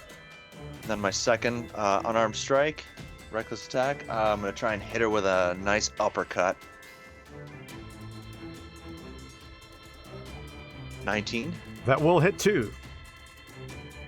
Or another 7 bludgeoning. Kia staggers once again from the 2 hands of Corvus hitting each side of her head as she staggers back. There's a loud cheer for Corvus as the second hit caused her to stagger back even more. She quickly regains herself and with a loud yell runs up and fires another quick punch right at your head, Corvus. She'll hit you for 9 points of bludgeoning damage and knock you prone once again. After you fall prone, she's going to lean down and take another quick follow-up punch, another large right hook right at your jaw, which will hit for 10 points of bludgeoning damage. As she is fiercely and relentlessly trying to punch down on your face, trying to get you to tap out or fall unconscious. And with that, Corvus is looking up once again at Kia, throwing punches at him. Corvus is bloodied, by the way. I should have said that a little while back. I'm gonna stand up and try and give her a left hook right to the liver for my first attack with reckless unarmed strike. You were just rolling so good. That will hit. 7 bludgeoning and 5 radiant. And then, yeah, so left hook to the liver, and then follow up with a left hook to the jaw. Oh, Nice. And 9 bludgeoning. Kia opened her mouth from the liver punch. With the second one right at her jaw, she spits out more blood. Looking even more bloody at this point. She still looks back at Corvus despite visibly looking weaker than before. She still has this vengeful and anger-filled, determined, raging look in her eyes. As she is going to follow up your 2 attacks with the same 2 attacks on you. Quick punch to the liver for 1 more at your jaw.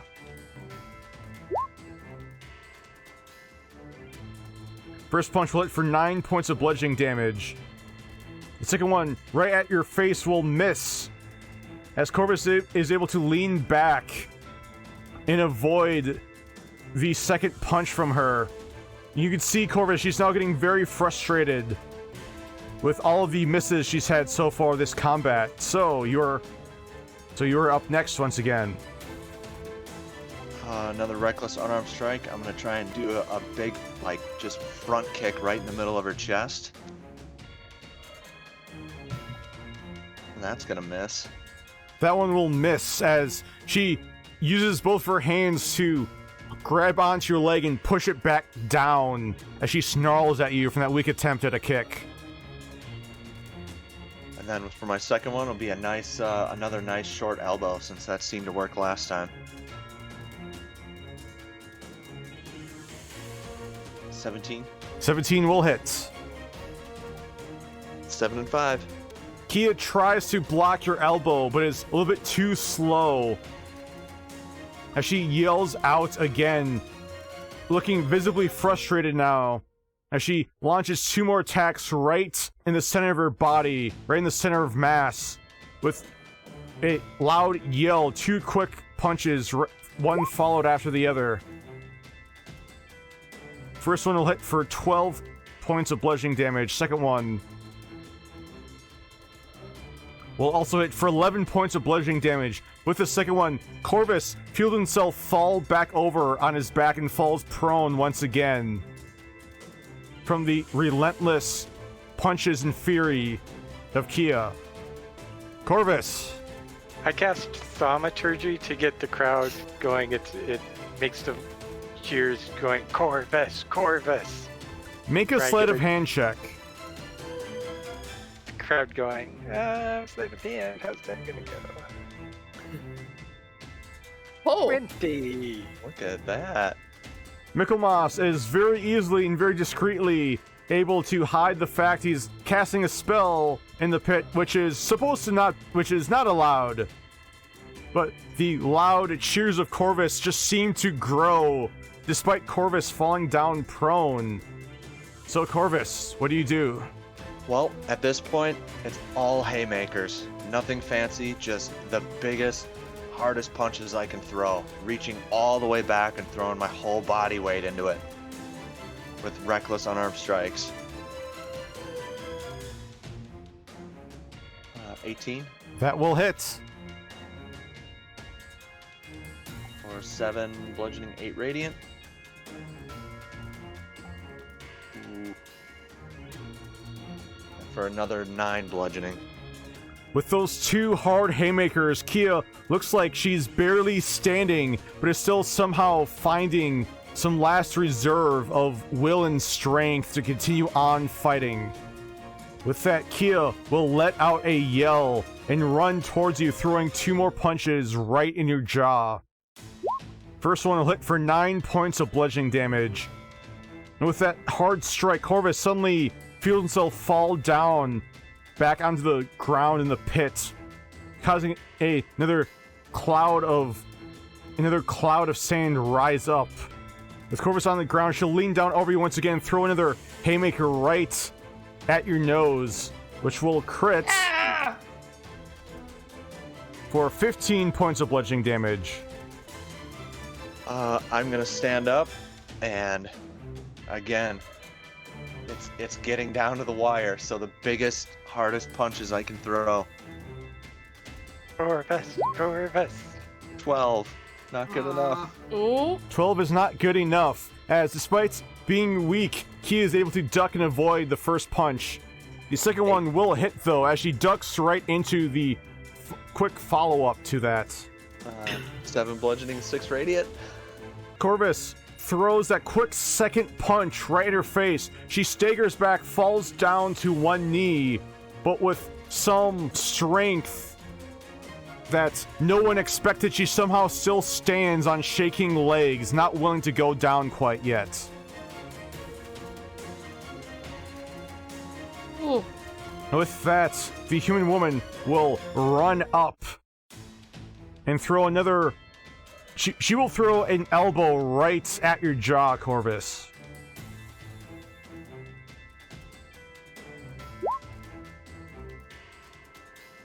Which will hit for 9 points of bludgeoning damage and knock you prone again. I'm gonna use my relentless endurance to drop Oh! a point instead. Oh wow! Oh wow! And before she throws the second one, I'm gonna wave at her like, come on, give it to me. Right as she's about to throw one more punch, she stops, she hesitates for just a split second with a slight look of confusion in her face before she throws the last punch as Corvus gets knocked unconscious.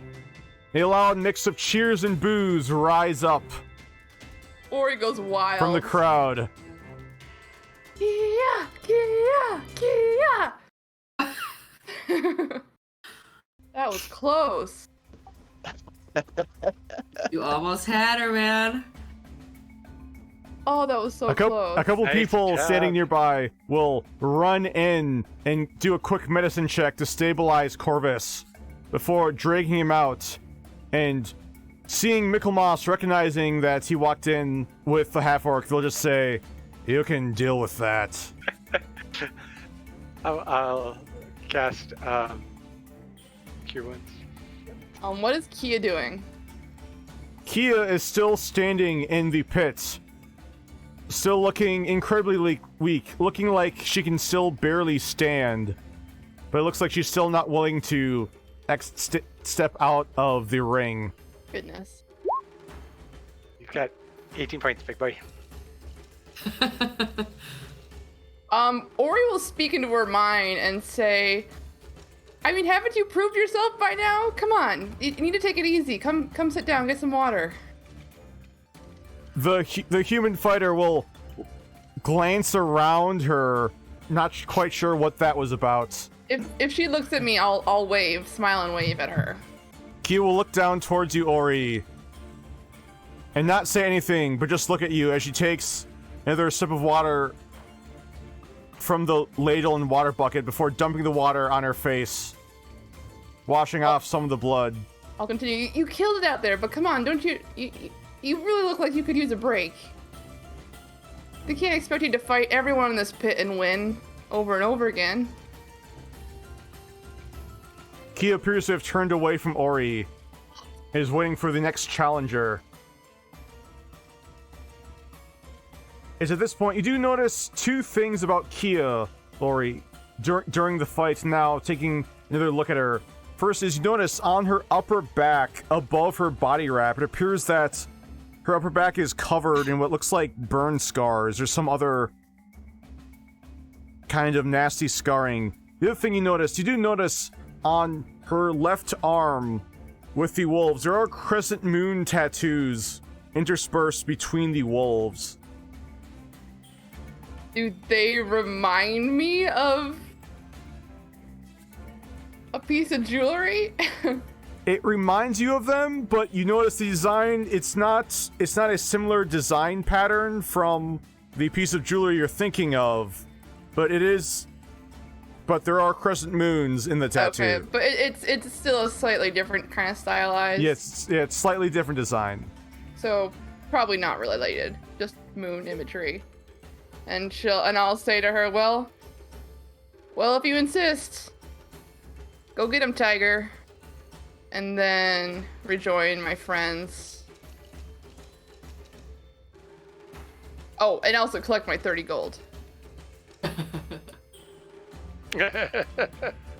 Wow, she is not gonna take a break. With a short and stocky dwarf with ripped biceps stepping into the ring, would the party like to make bets on this bout? I mean, Kia looks bad, and she's not taking any kind of healing, right? She has not, no. I kind of want to watch this one. Yeah. I'm gonna put... Is there a minimum bet here? There is not a minimum bet. I'll put 5 gold. I'm sure people bet less than 5 gold, but 5 gold on Kia. Can we watch this one too? She's so cool. I agree. I am interested in seeing her win again. I'm putting 5 on the dwarf. The fight starts, and Kia is able to take the initiative and fire 2 quick punches right in the dwarf's face, which knock him prone too.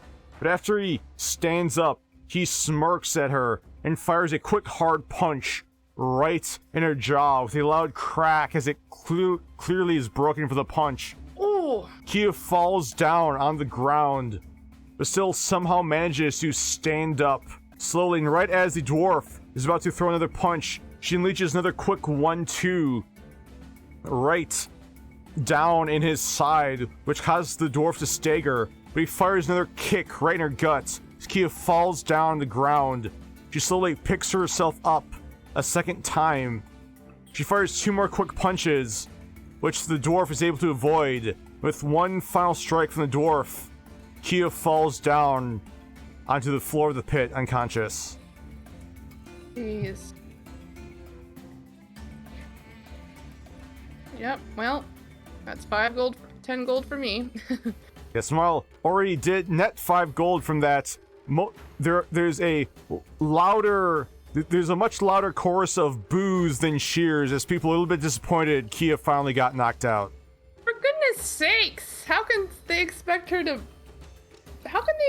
be able to fight everyone forever? That's ridiculous. I'll turn to someone and be like, how many competitors did she take out before the dwarf took her out? Oh, I think he was the 6th one? Goodness sakes. She's a machine. A what? It's certainly impressive. Oh shoot. She's a what a monster. What a beast. Yeah, you can say that again. But I'm not surprised she was able to defeat that many foes. You know her? Know of her? I know her now. How you feeling, Corvus? I'm fine. Good. You always are. That was a good fight. That was really close. Corvus says I'm fine as he is bleeding profusely from the face. Let's head back. Yeah. Before we go, I wish to speak to her. I tried talking to her. She wasn't very talkative, but I would love to talk to her too. If she's conscious. Looking over, it appears that someone did help Kia get a little bit of healing on her jaw. It still looks like it hasn't quite been snapped back into place, but as she hobbles over towards the bar, it appears that a group of people sitting on the end will all somewhat, mostly in fear from the looks of it, move over to let Kia sit alone. Corvus, look! Corvus, look! We can go talk to her. I would like to go and sit next to her and then motion to the bartender. Corvus, having fought here and helped with security before, knows the bartender's name is Zune. He'll look over, surprise Corvus is sitting next to Kia, and just say, "What do you need, boss?" 2 of your strongest drinks. After a quick moment, he'll return with 2 large mugs of their hardest ale. I will pass one to Kia and then raise my mug and attempt to cheers as a sign of respect. Make a persuasion check, Corvus.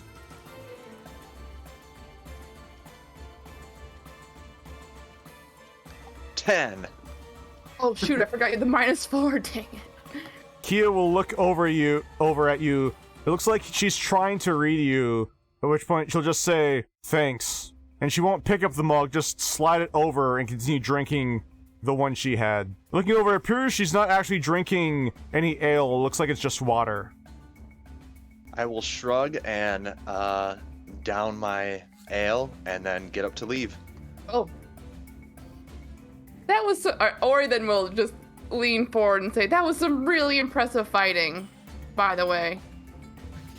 You're incredible. Really." Thanks.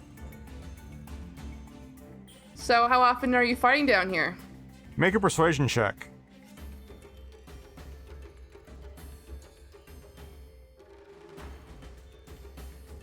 Oh, come on.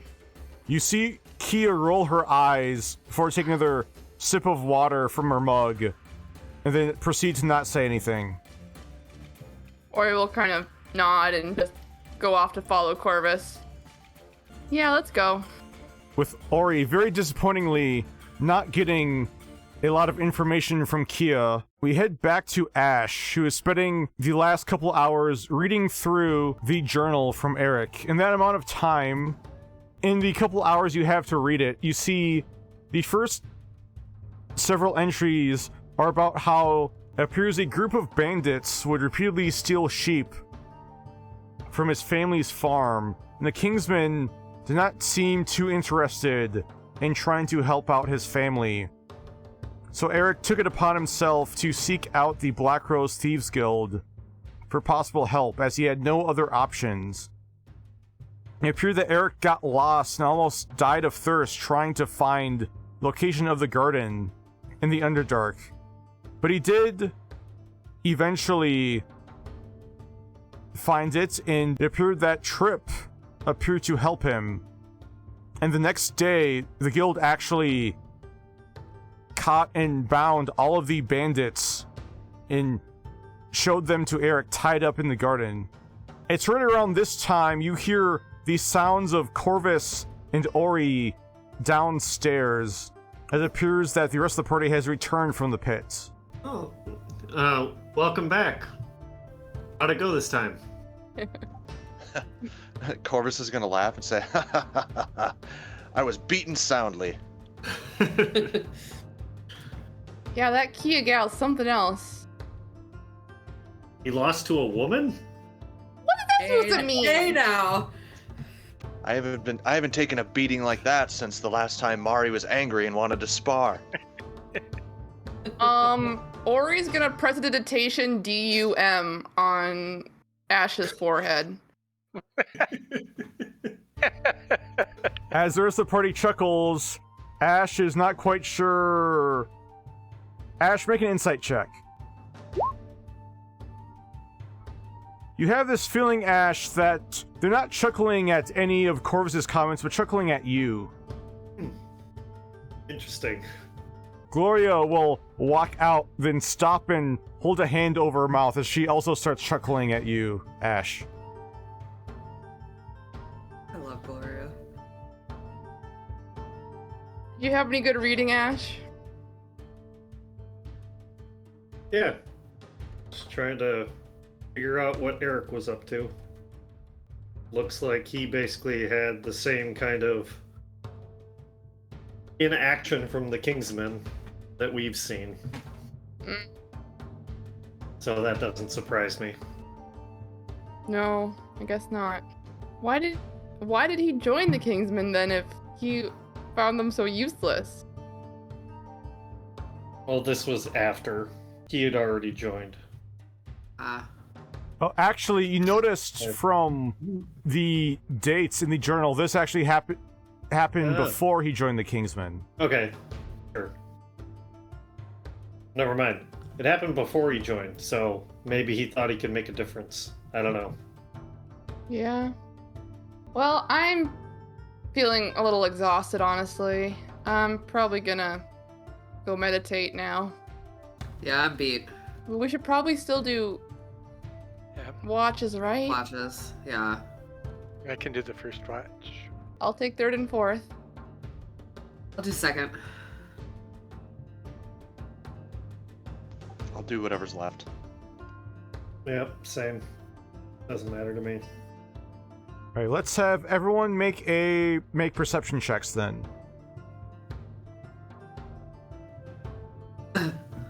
Ooh. Ari's in her head. 1! 20. 1. Oof. I rolled low because one of my eyes is probably swollen shut. You're not going to be perceiving things for a while. And your ears are still ringing from the boxings. Yep, ears are ringing, eyes swollen shut. Yes, Corvus's beating leaves him not too keen on maintaining a great watch. Some of the other party members are more alert during the night, but no one hears anything or anyone trying to get in to the inn, person, mouse, or otherwise. As the sun rises on the 9th of Lilybloom, everyone finishes a long rest, and Ash and Corvus's -4 penalty is now a -3 penalty. It's gonna be so rough. Well, anybody have anything they need to do today? I know we want to go find Atreya. Yeah, that was the main thing I wanted to do. And do we still want to try talking to Gloria about... Yeah, I think we should. Gloria, slipping out of her bedroom, will say, "Did I hear someone say my name?" You did, yes. We're a little worried on your behalf. And so we wanted to talk to you a little bit about it. Because... well, we're worried that we're endangering you by our presence here. We're wondering, we're worried we're drawing attention to the inn that you don't need. But we're also not sure if us leaving is the solution either. And we just wanted to get your feelings on it. Oh, no, to be honest with you, I feel much more safer with you here, just in case anything does try to come in. And it's at that point the party hears the sound of wood cracking. As they all turn back towards the kitchen, they suddenly see the swinging door get bust off its hinges as a one giant armed a mind flayer with one giant ripped arm and an enlarged head, no more tentacles on its face, just stretched skin over its mouth, breaks through the door. Now I need everyone to roll for initiative. Oh, for goodness sakes. Okay, and with the Mind Flayer breaking into the inn, it is Ori who is first to react. Okay. Ori's gonna take a step back in front of Gloria, and then she's gonna hex this thing, and then she's gonna Eldritch Blast it. This is a new Ori. It is a new Ori. Dang it. Second beam. That one will hit. Hex damage. So 15 damage. As the Mind Flayer looks around at all of you, it hesitates, and hesitates long enough for Ori to fire off a couple quick bursts of Eldritch energy, one of which will miss right next to its head. The other one will hit it straight in the middle of its breastplate armor, but still manages to damage it. And with that, it's now Mari's turn. I'm gonna run up and try and hit it. 18 to hit. That'll hit. And I'm gonna smite it.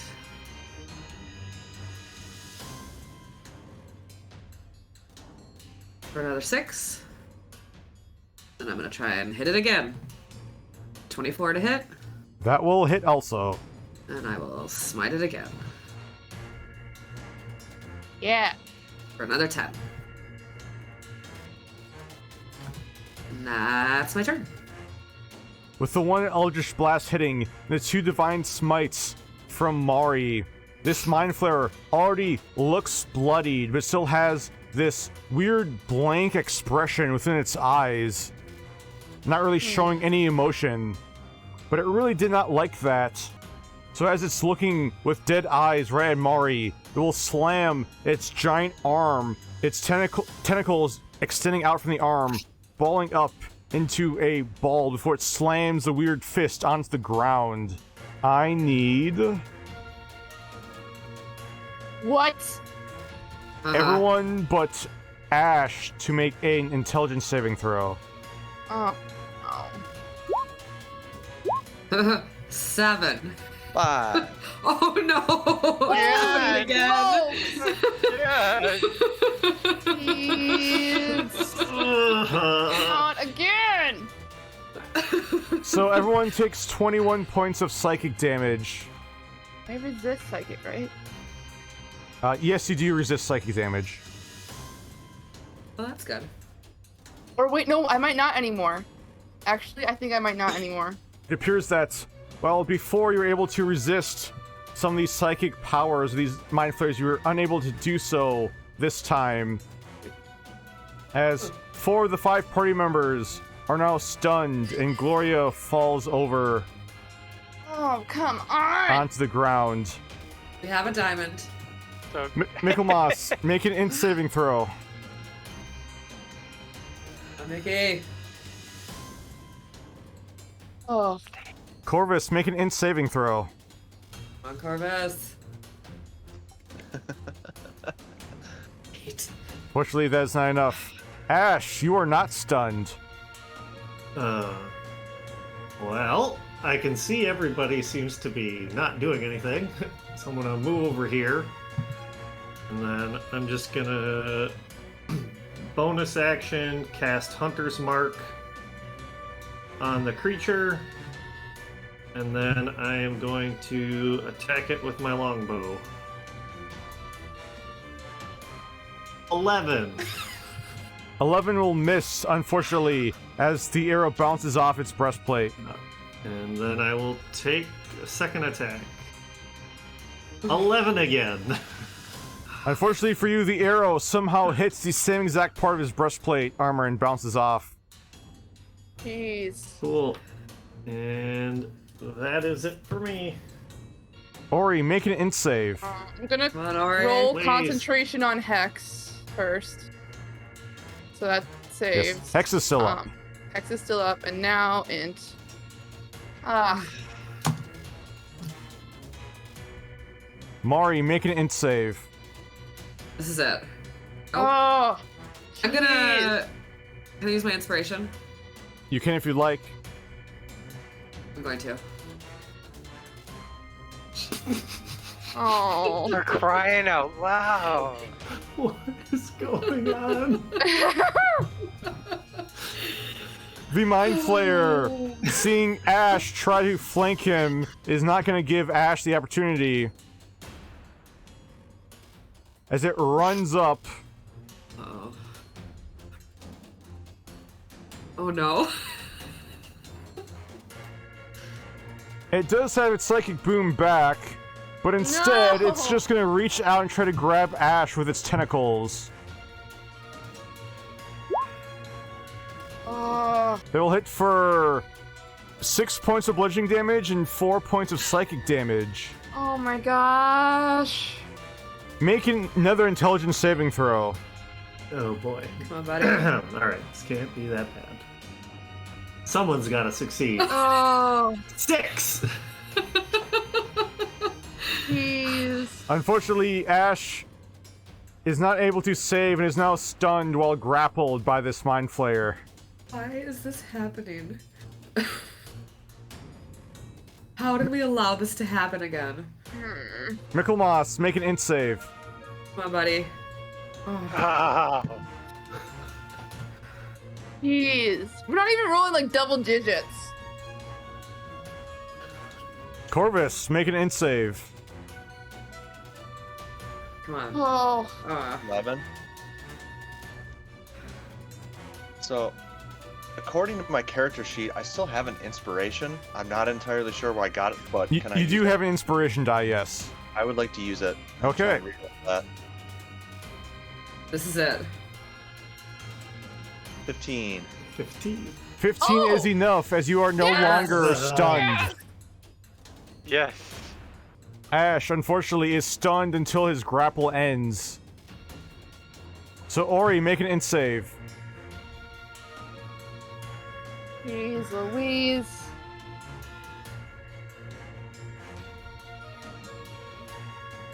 Okay, this is it. I can feel it in I'm my right. lungs.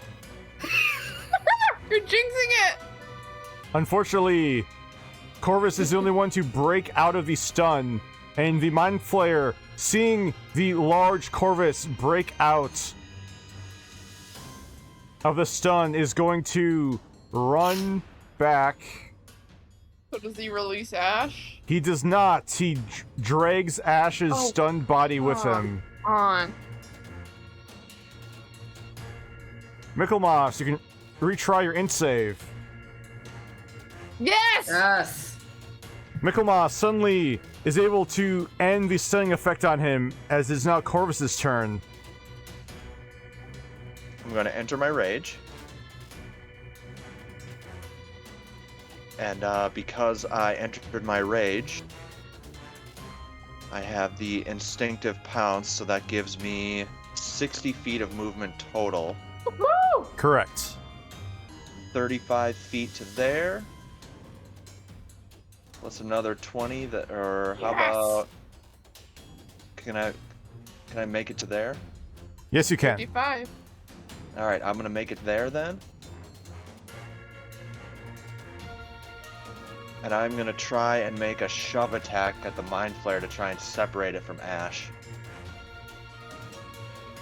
Okay, make an athletics check. With advantage because I'm raging. Yes. Oh! Oh. The Mind Flayer was not expecting Corvus to run in from that direction. He was expecting Corvus to run in through the bedroom, the path that the Mind Flayer took. So as he turns around, he's unable to resist the shove attack as he gets pulled back, and Ash is no longer stunned as the grapple is broken. Oh, thankfully. And then, since I have a reach weapon, I can hit him from here. I'm just gonna make a reckless attack with my glaive. 23 That will hit. for 8 slashing and 8 radiant. I already used my bonus action to rage, and I think I'm out of movement, so that's it for me. With that, we now go to Ash, who just got out of his stun. Would the stun have affected my hunter's mark at all? Like, would I've automatically lost it? No, it wouldn't, but we would need to roll Yep. roll for concentration on the damage you took from the tentacle attack. Yep. Which you succeed on, no problem. Okay. Just seeing if I had to cast it again. Okay, so I'm just gonna take my longbow and shoot it again. Hopefully hit it. 19 to hit. That will hit. Okay, and then I get hunter's mark on that. And then it's taken damage already. Yes, it has. So Colossus Slayer. Well, 22 total damage, and then I'll attack it again. How would Ash like to do this? Oh, Oh! Woo. just straight through his big old forehead. Just arrow right through it. Arrow. Sorry. Ash quickly aims the arrow and lets it fly as it pierces through the front of the large forehead of the Mind Flayer. As it stops and looks at Ash for a moment with a blank look in its eyes before it slowly drops down and falls face first onto the ground. I run over to Gloria and use my diamond. Michaelmas quickly runs over and using another 300 gold diamond, places it on the center of Gloria's chest. As it slowly gets absorbed into her body, she opens her eyes, still looking pretty weak.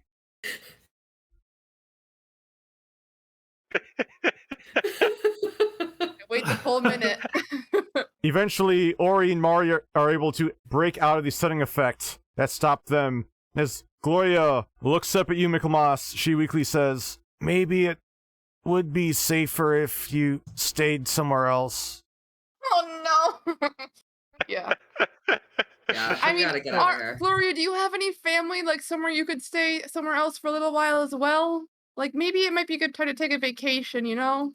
She shakes her head, but then says, "No, but, I mean, I have been thinking the past couple of days of maybe just selling the inn and maybe trying to find a little cottage someplace where it's a little bit quieter, maybe like Valori."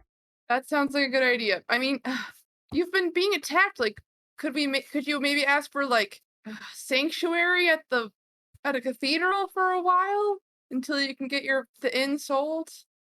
I could try, I guess. We're on pretty good terms with Barn. Yeah, Tarn is the high priest of the Avon Basilica in the north.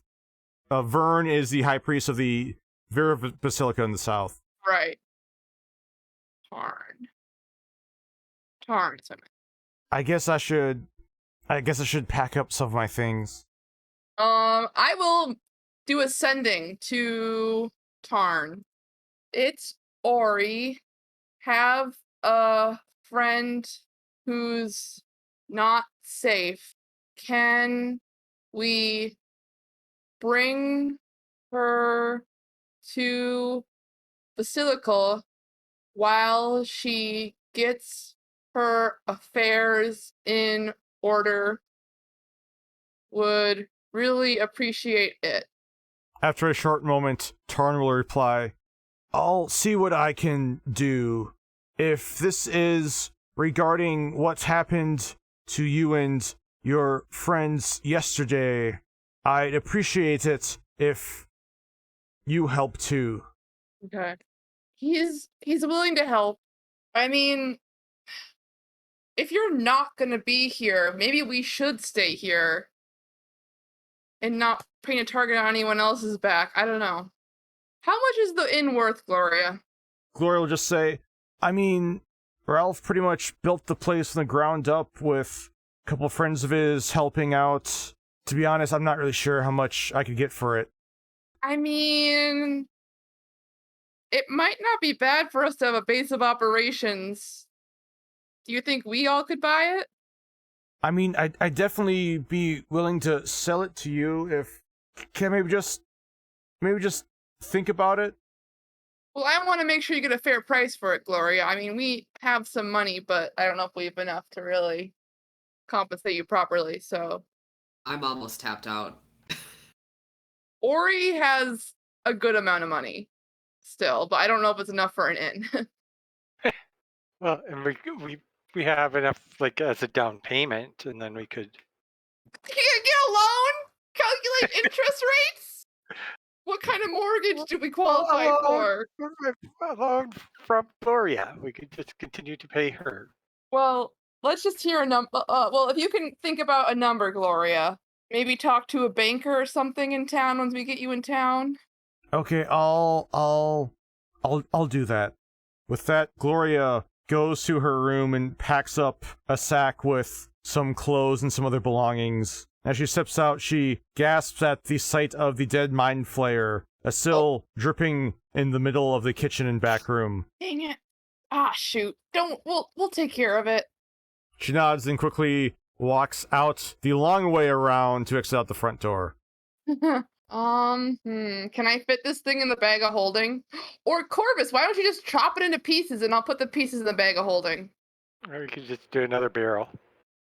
I think it'd be easier if I mean, this one is less suspicious since it's clearly a monster. We could also call the Kingsmen, maybe, to come take care of it. Ask them what we should do with it.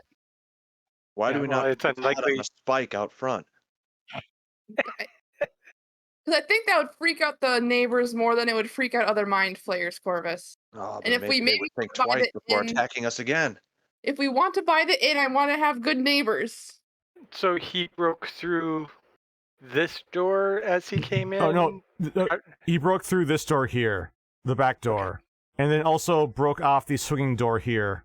So is this door, like, mending spell fixable? Using mending a few times, it would be able to fix the door. I don't want to have a doorless place if we're going to stay here. No. Yeah, we probably want to reinforce the doors quite a bit. Or you make an investigation check.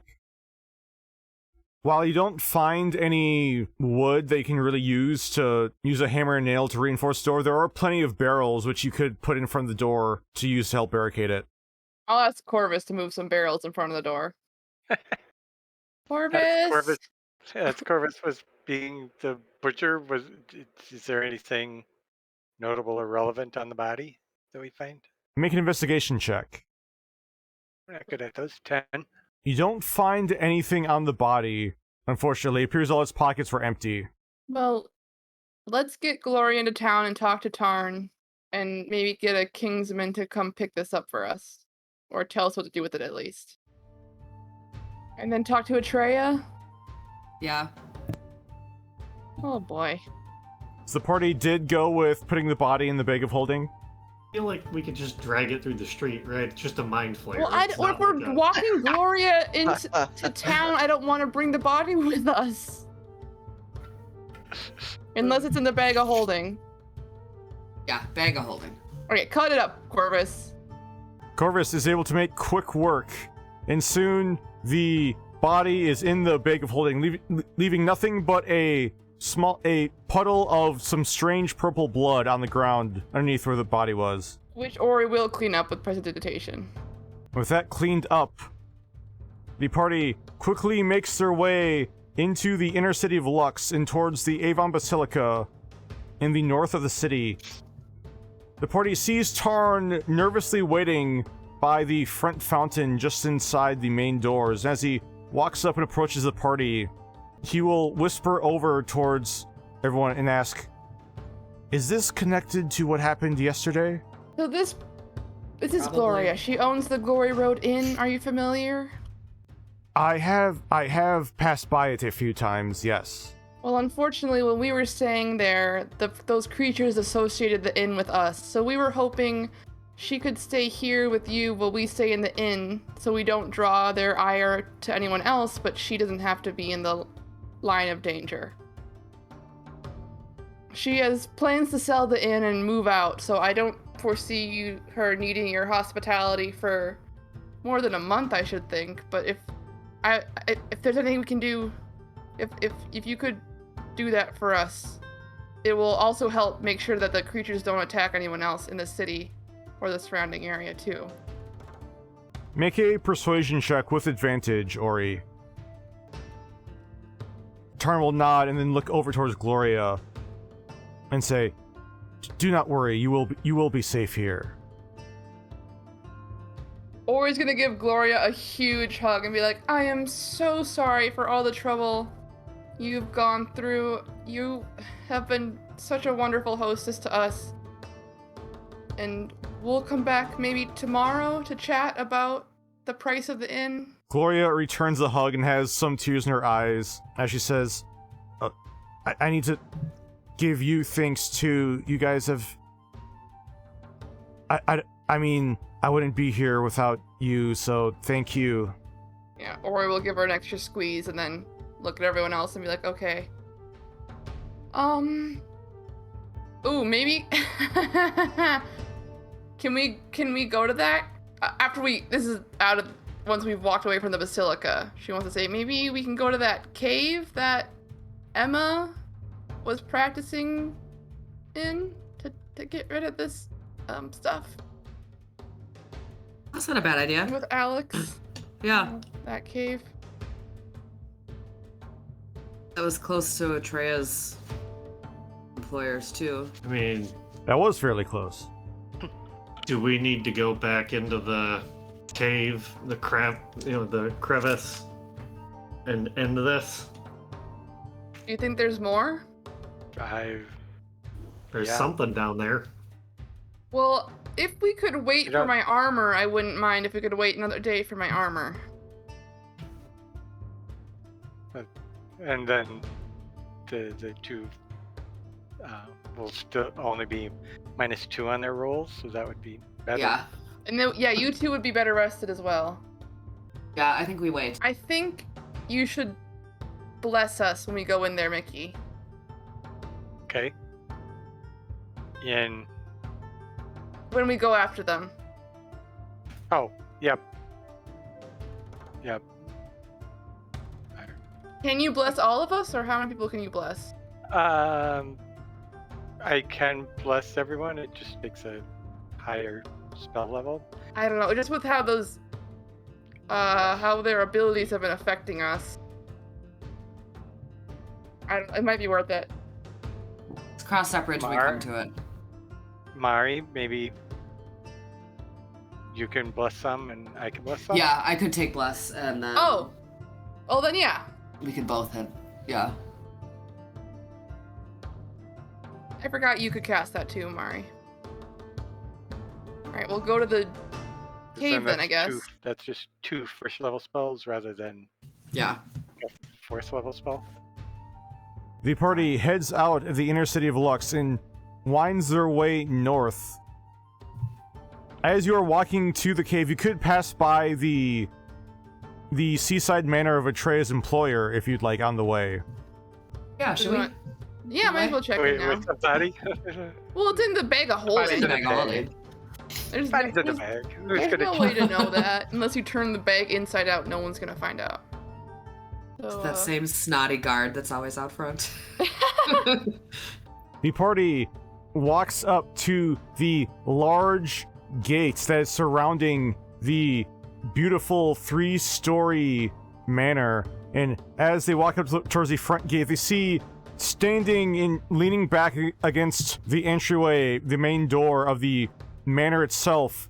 The party sees a tall male elf wearing a black surcoat with an orange crest depicting a tree that's been embroidered on the front. Mari does quickly recognize him as the one elf named Trenta,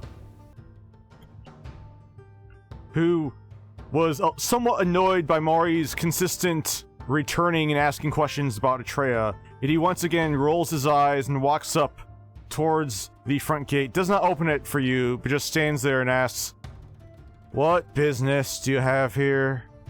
Good to see you again, too. I need to speak with Atreya. "Well, she's not here." When might she return? "Oh, I don't know, a few weeks from now?" What do you mean? Where is she? When did She's she not leave? here, okay? When did she leave? Yesterday. What was Jacob? Can you remind me? Is her her employer? It's like Chris. It's Kristan Levnonen. Kristen. dang. Okay, so I think I'm gonna say, well, is your employer here? Is Kristan here?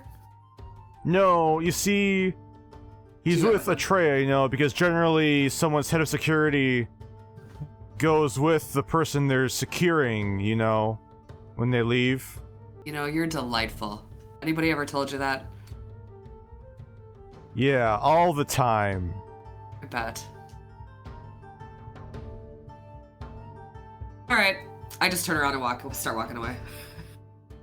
Or he follows. The party is Just quickly missed them, I'm sorry. the party is quickly able to make it back to the coastal cave where Alex regularly took Emma and helped train her with her pyromancer abilities. As the party steps into the cave during the low tide at this point in the day, it looks like the cave has been untouched since last time you were here. Alright, I'll use Earthen Grasp to make a bit of a hole. Drop the pieces in, and then cover them back up with Earthen Grasp. Oh, that's right, because you blocked in the entrance last time you were here. Yes. But with the Earthen Grasp, or you are easily able to dig out a passage easy for everyone to climb in, and then close the opening back up again. Yeah. Huh. I mean, I guess I could sending to Atreya. I wish. I could check in with my sister, I guess, to make sure things are all right. You know, if things aren't really that bad, we can wait to hear back from Atreya or Alex about getting to use the teleportation circle. Yeah. Check with your family. Alright, Ori will message her sister and say, "Hey, sis, how's it going? I'm thinking about buying an inn in Lux."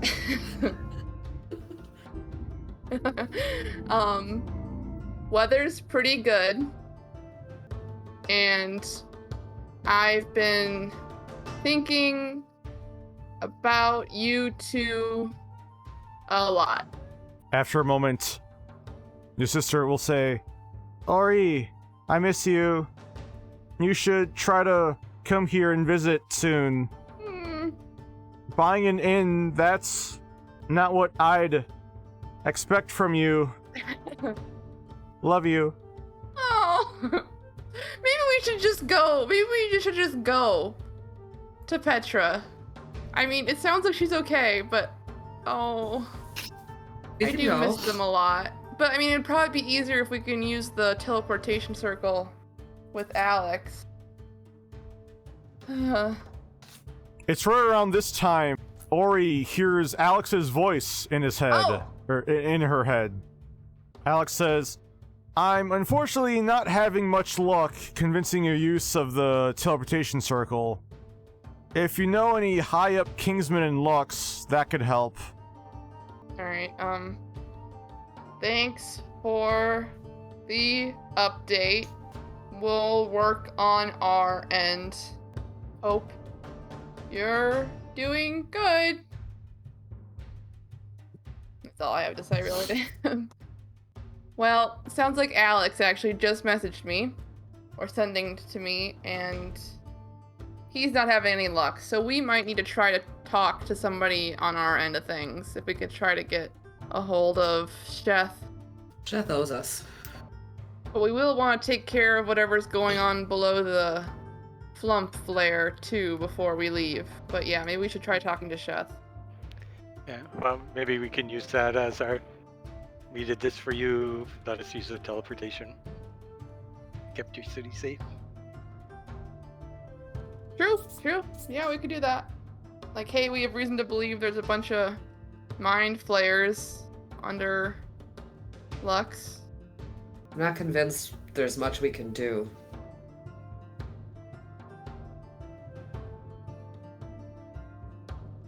Well, we can do more than pretty much anyone else in the city, it seems like. Maria's really struggling because she does not want us to go. She does not want to go back down there. Is she gonna say something? I think she's just like really quiet. Like she's just like. Ori will squeeze her hand and try to be like comforting, even though she's not entirely sure what Mari is. Well, I mean, I think she probably like has a guess, but like isn't entirely sure what Mari is thinking. Would the entire party like to go talk to Sheth? Yeah. Yeah. It's probably a good idea to stick together. The Crown Gall are definitely getting their steps in as they walk back towards Lux. The Crown Gall walk up towards the main front door of the armory. As they get there, they see standing in front of the door are two Kingsmen in shining, very well maintained plate armor. Both of them are wearing blue and silver surcoats over their armor. And as they see the party walk up, one of them will hold up a hand and say, "Stop. What's your business here?" We were hoping to seek an audience with Sheth or arrange for one later at his convenience. And who are you? We're the Crown Gall. The Kingsman will look somewhat curious, as does not appear to recognize the name, but then the other guard will walk over and whisper something into his ear, and the first guard, his eyebrows raise up in recognition and says, "Oh, you folk. You're the ones causing trouble. Yeah, give us a second." Ori pulls a face but does not say anything. He'll walk in, then after a few minutes, he'll walk back out and say, "He actually wants to talk to you now. Oh. Lucky for excellent. you." Indeed. The party gets led back in to the armory and get led back into the guest quarters where Sheth is already waiting for them. Good afternoon.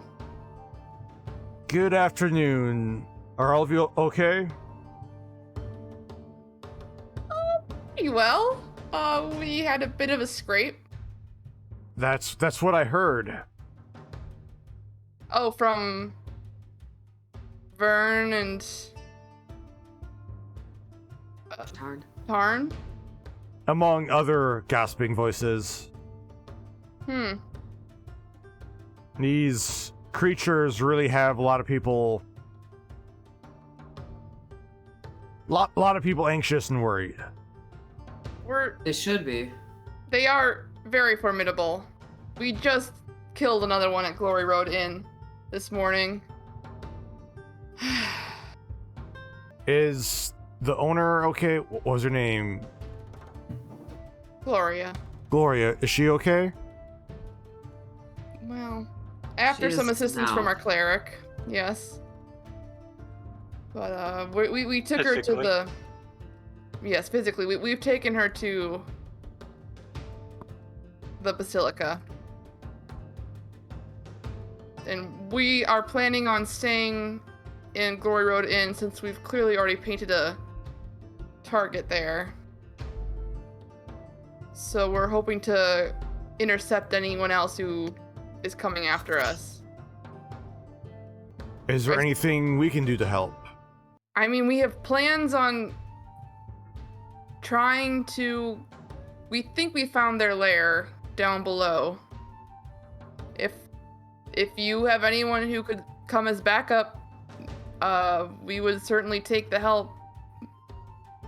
Make a persuasion check. Oh, 21. I can ask, but to be perfectly honest with you, I don't think you're gonna be lucky in getting too many volunteers.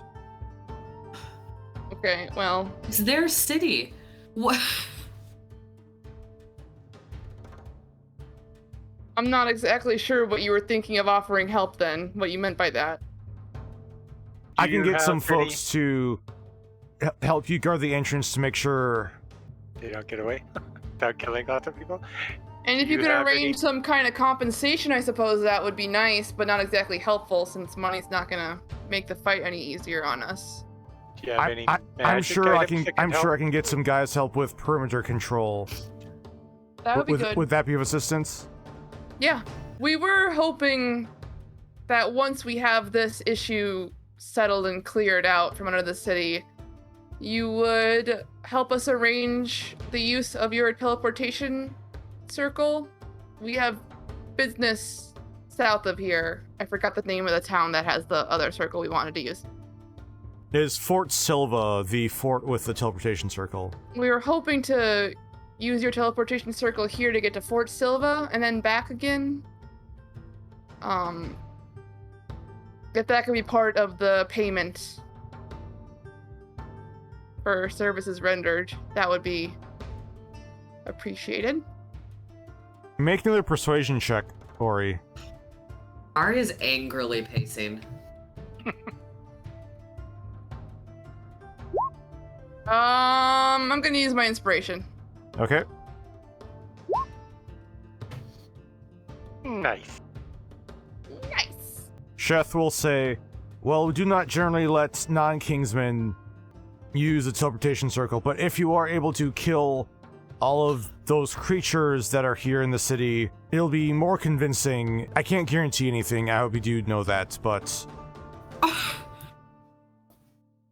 I will put in a good word for you. The laugh was out of character.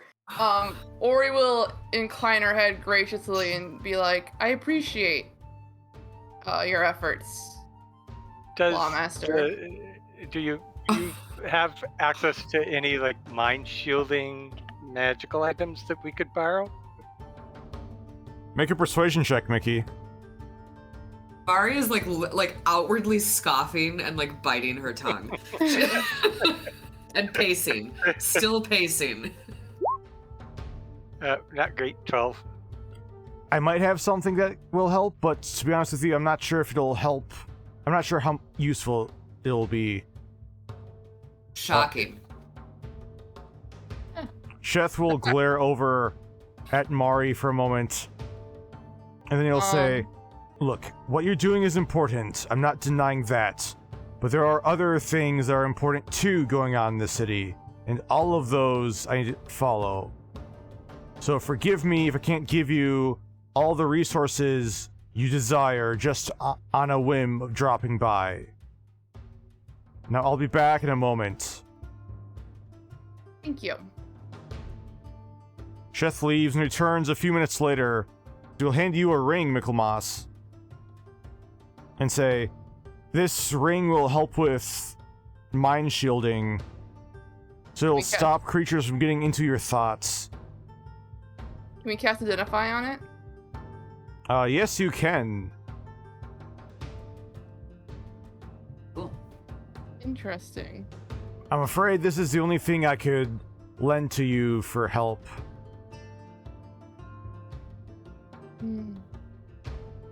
Well, thank you for the consideration. We'll take good care of it.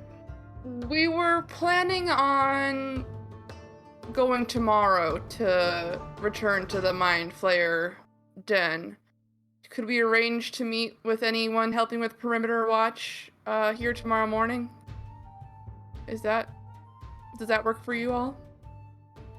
Yes, that should work. By 9 a.m. I should have a patrol that can help you. Thank you. Is there anything else you'd like to ask? No, I think we've imposed on your time enough. And again, thank you for your assistance. We'll be here at 9 o'clock sharp tomorrow morning. Mari walks out.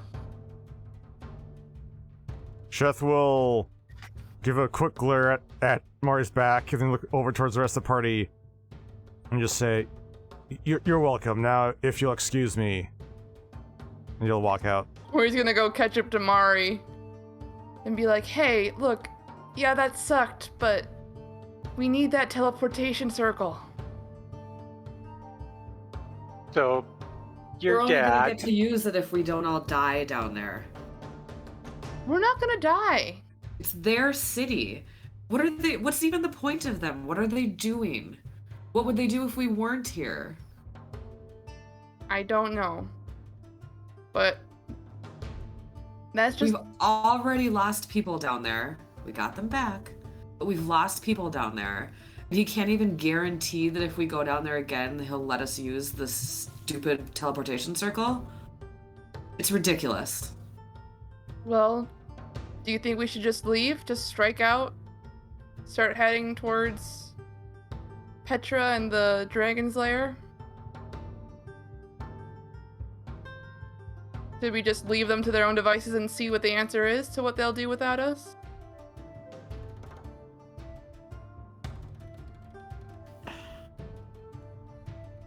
No, we can't. Ori will hug Mari. Mari hugs her back. You're like, yeah, this sucks, but I don't know, I'd feel bad. Because clearly they are incompetent, clearly. And clearly we're the best suited to taking care of this, so... I don't know, maybe we can check out the magic shops, see if they have anything we can pick up. There's gonna be a lot more Glorias And not enough Mickeys to get them back, I think, if we leave the city. I'd feel bad to leave them to their own devices, but I'll feel worse if we lose you again. Oh. And then I think she lets go of the hug and like starts walking. Oh. Ori just kind of stands there for a second and like stares after her and looks really sad. And then follows her. Is the party heading to the magic nook then? Yeah, I mean, that's what Ori thinks we should do. Yeah. There's also the wilting flower apothecary across the street from it. Well, probably the magic nook first. The party walks into the magic nook. As they do, they see standing behind the counter the brown-haired female hill dwarf Amber, who owns the nook, is standing behind the counter. She gives a smile towards the party. She says, "Hello again. I'm afraid we don't have any new items since last time you were here. But if you'd like something else commissioned, I could set that up for you." Ah. It will be a few more days on that vial you requested too. Okay.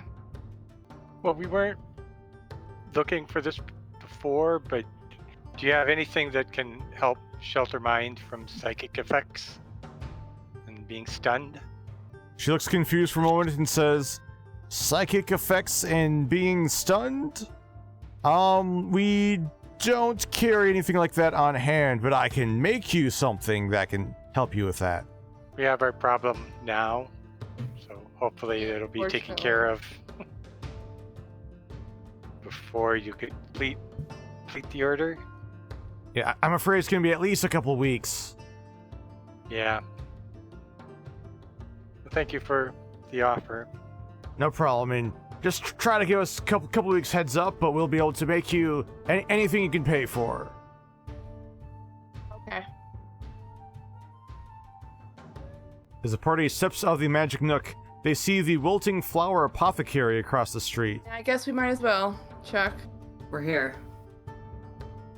As party steps in to the small shop, they don't see anyone right away, but after only a brief moment, they see the short, wavy, blonde-haired halfling woman, Callie, walk out from the back with a black-stained apron that she's wearing. It appears she was trying to mix some potions, but she walks out and says, "Hello again. It's been a while. How are you?"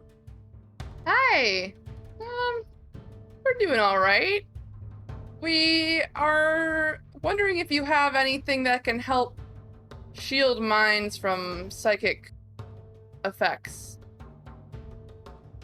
I'm afraid I don't have anything like that at the moment. I do have a couple healing potions, and I do have a giant strength potion, so if you're able to use your brute strength through the problem, you won't have to worry about any side effects for too long. What's the giant strength potion?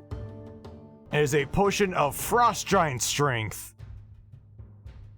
As she reaches underneath the counter and pulls up a somewhat little bit larger than standard healing potion bottle with a light blue liquid. Hmm. I'll give you the strength of a frost giant for an hour. Wow. It's cool, but I don't know if it'll help in this fight. Yeah. How much does this cost? That will run you 1,500 gold. Oh. Thank you. It's lovely, but I don't think. Some other time. Yes, we'll keep it in mind. Well, if you're looking for something a little bit cheaper, we do have some health potions too. Yeah, that might not be a bad idea. I have 3 of those already. I don't have any. So Well, I know, but I mean, I have 2 basic and a greater. Ori's gonna buy herself a basic healing potion. Wonderful, and I can guarantee you'll taste better than any slop that gets whipped up across the street too. Oh, thank you. If I remember right, last time you were here, you said you weren't interested, but... And she whips out a small vial with the red liquid. What was this again? She says, if you need a little help persuading someone you're interested in, this could help you.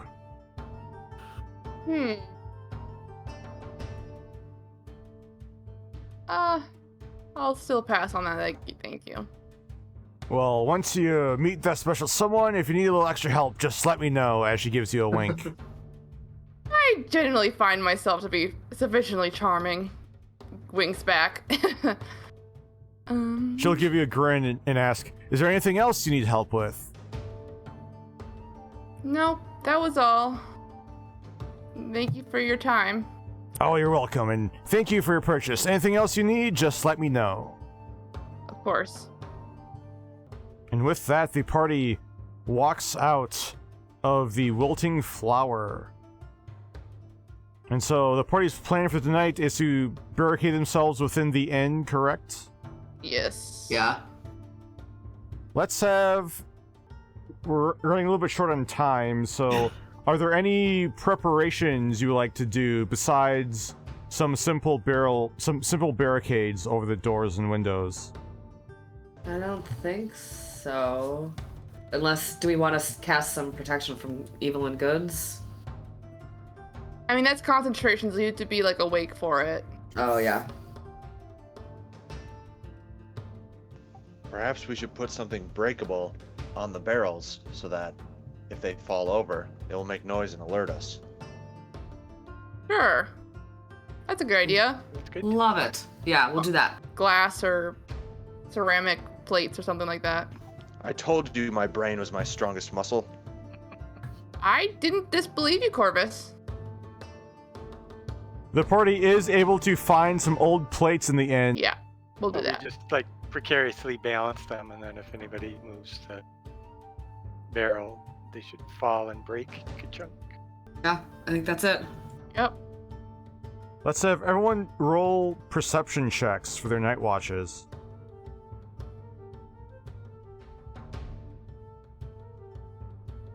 Well, 15. Some pretty good rolls. The party determined to stay vigilant and keep an eye out for anyone or anything that might potentially be a illithid. The night is eerily quiet, which is definitely unexpected. However, after everyone has geared up for the day, is downstairs trying to figure out the best course of action. It's at this point the party hears movement outside outside the side door. Oh boy. We've had a long rest, though. The party has finished a long rest, yes. Can I see out a window at all? Is there an angle I can get There to are look no out? windows back there. Oh, right. We should spread out so it can't stupefy us all at once again. Yeah. Range is clearly important with these things. Maybe some of us can stay here and someone can sneak around to see. Ash, do you I would want to? volunteer to go, but I'm not the best sneaker. Ash, do you want to go sneak? And the rest of us can hide behind doorways.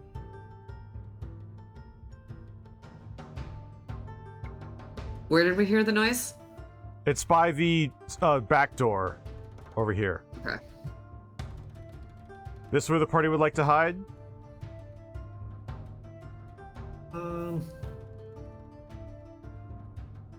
I'll just hide by the door so I can see both sides. Dash will bravely hide behind the farthest table. There you go. As with Michaelmas being the closest, he hears a loud banging as the thing outside is trying to get in. Eventually, it is able to push through the barrels. As one falls down and tips over, he sees a 9-foot-tall illithid slowly duck My down God. and slowly squeeze his way in. What the? Oh! The party sees It is much different from the previous mind flayers you've seen, not only in height, but from the 6 long tentacles hanging down from its face that almost reach the ground.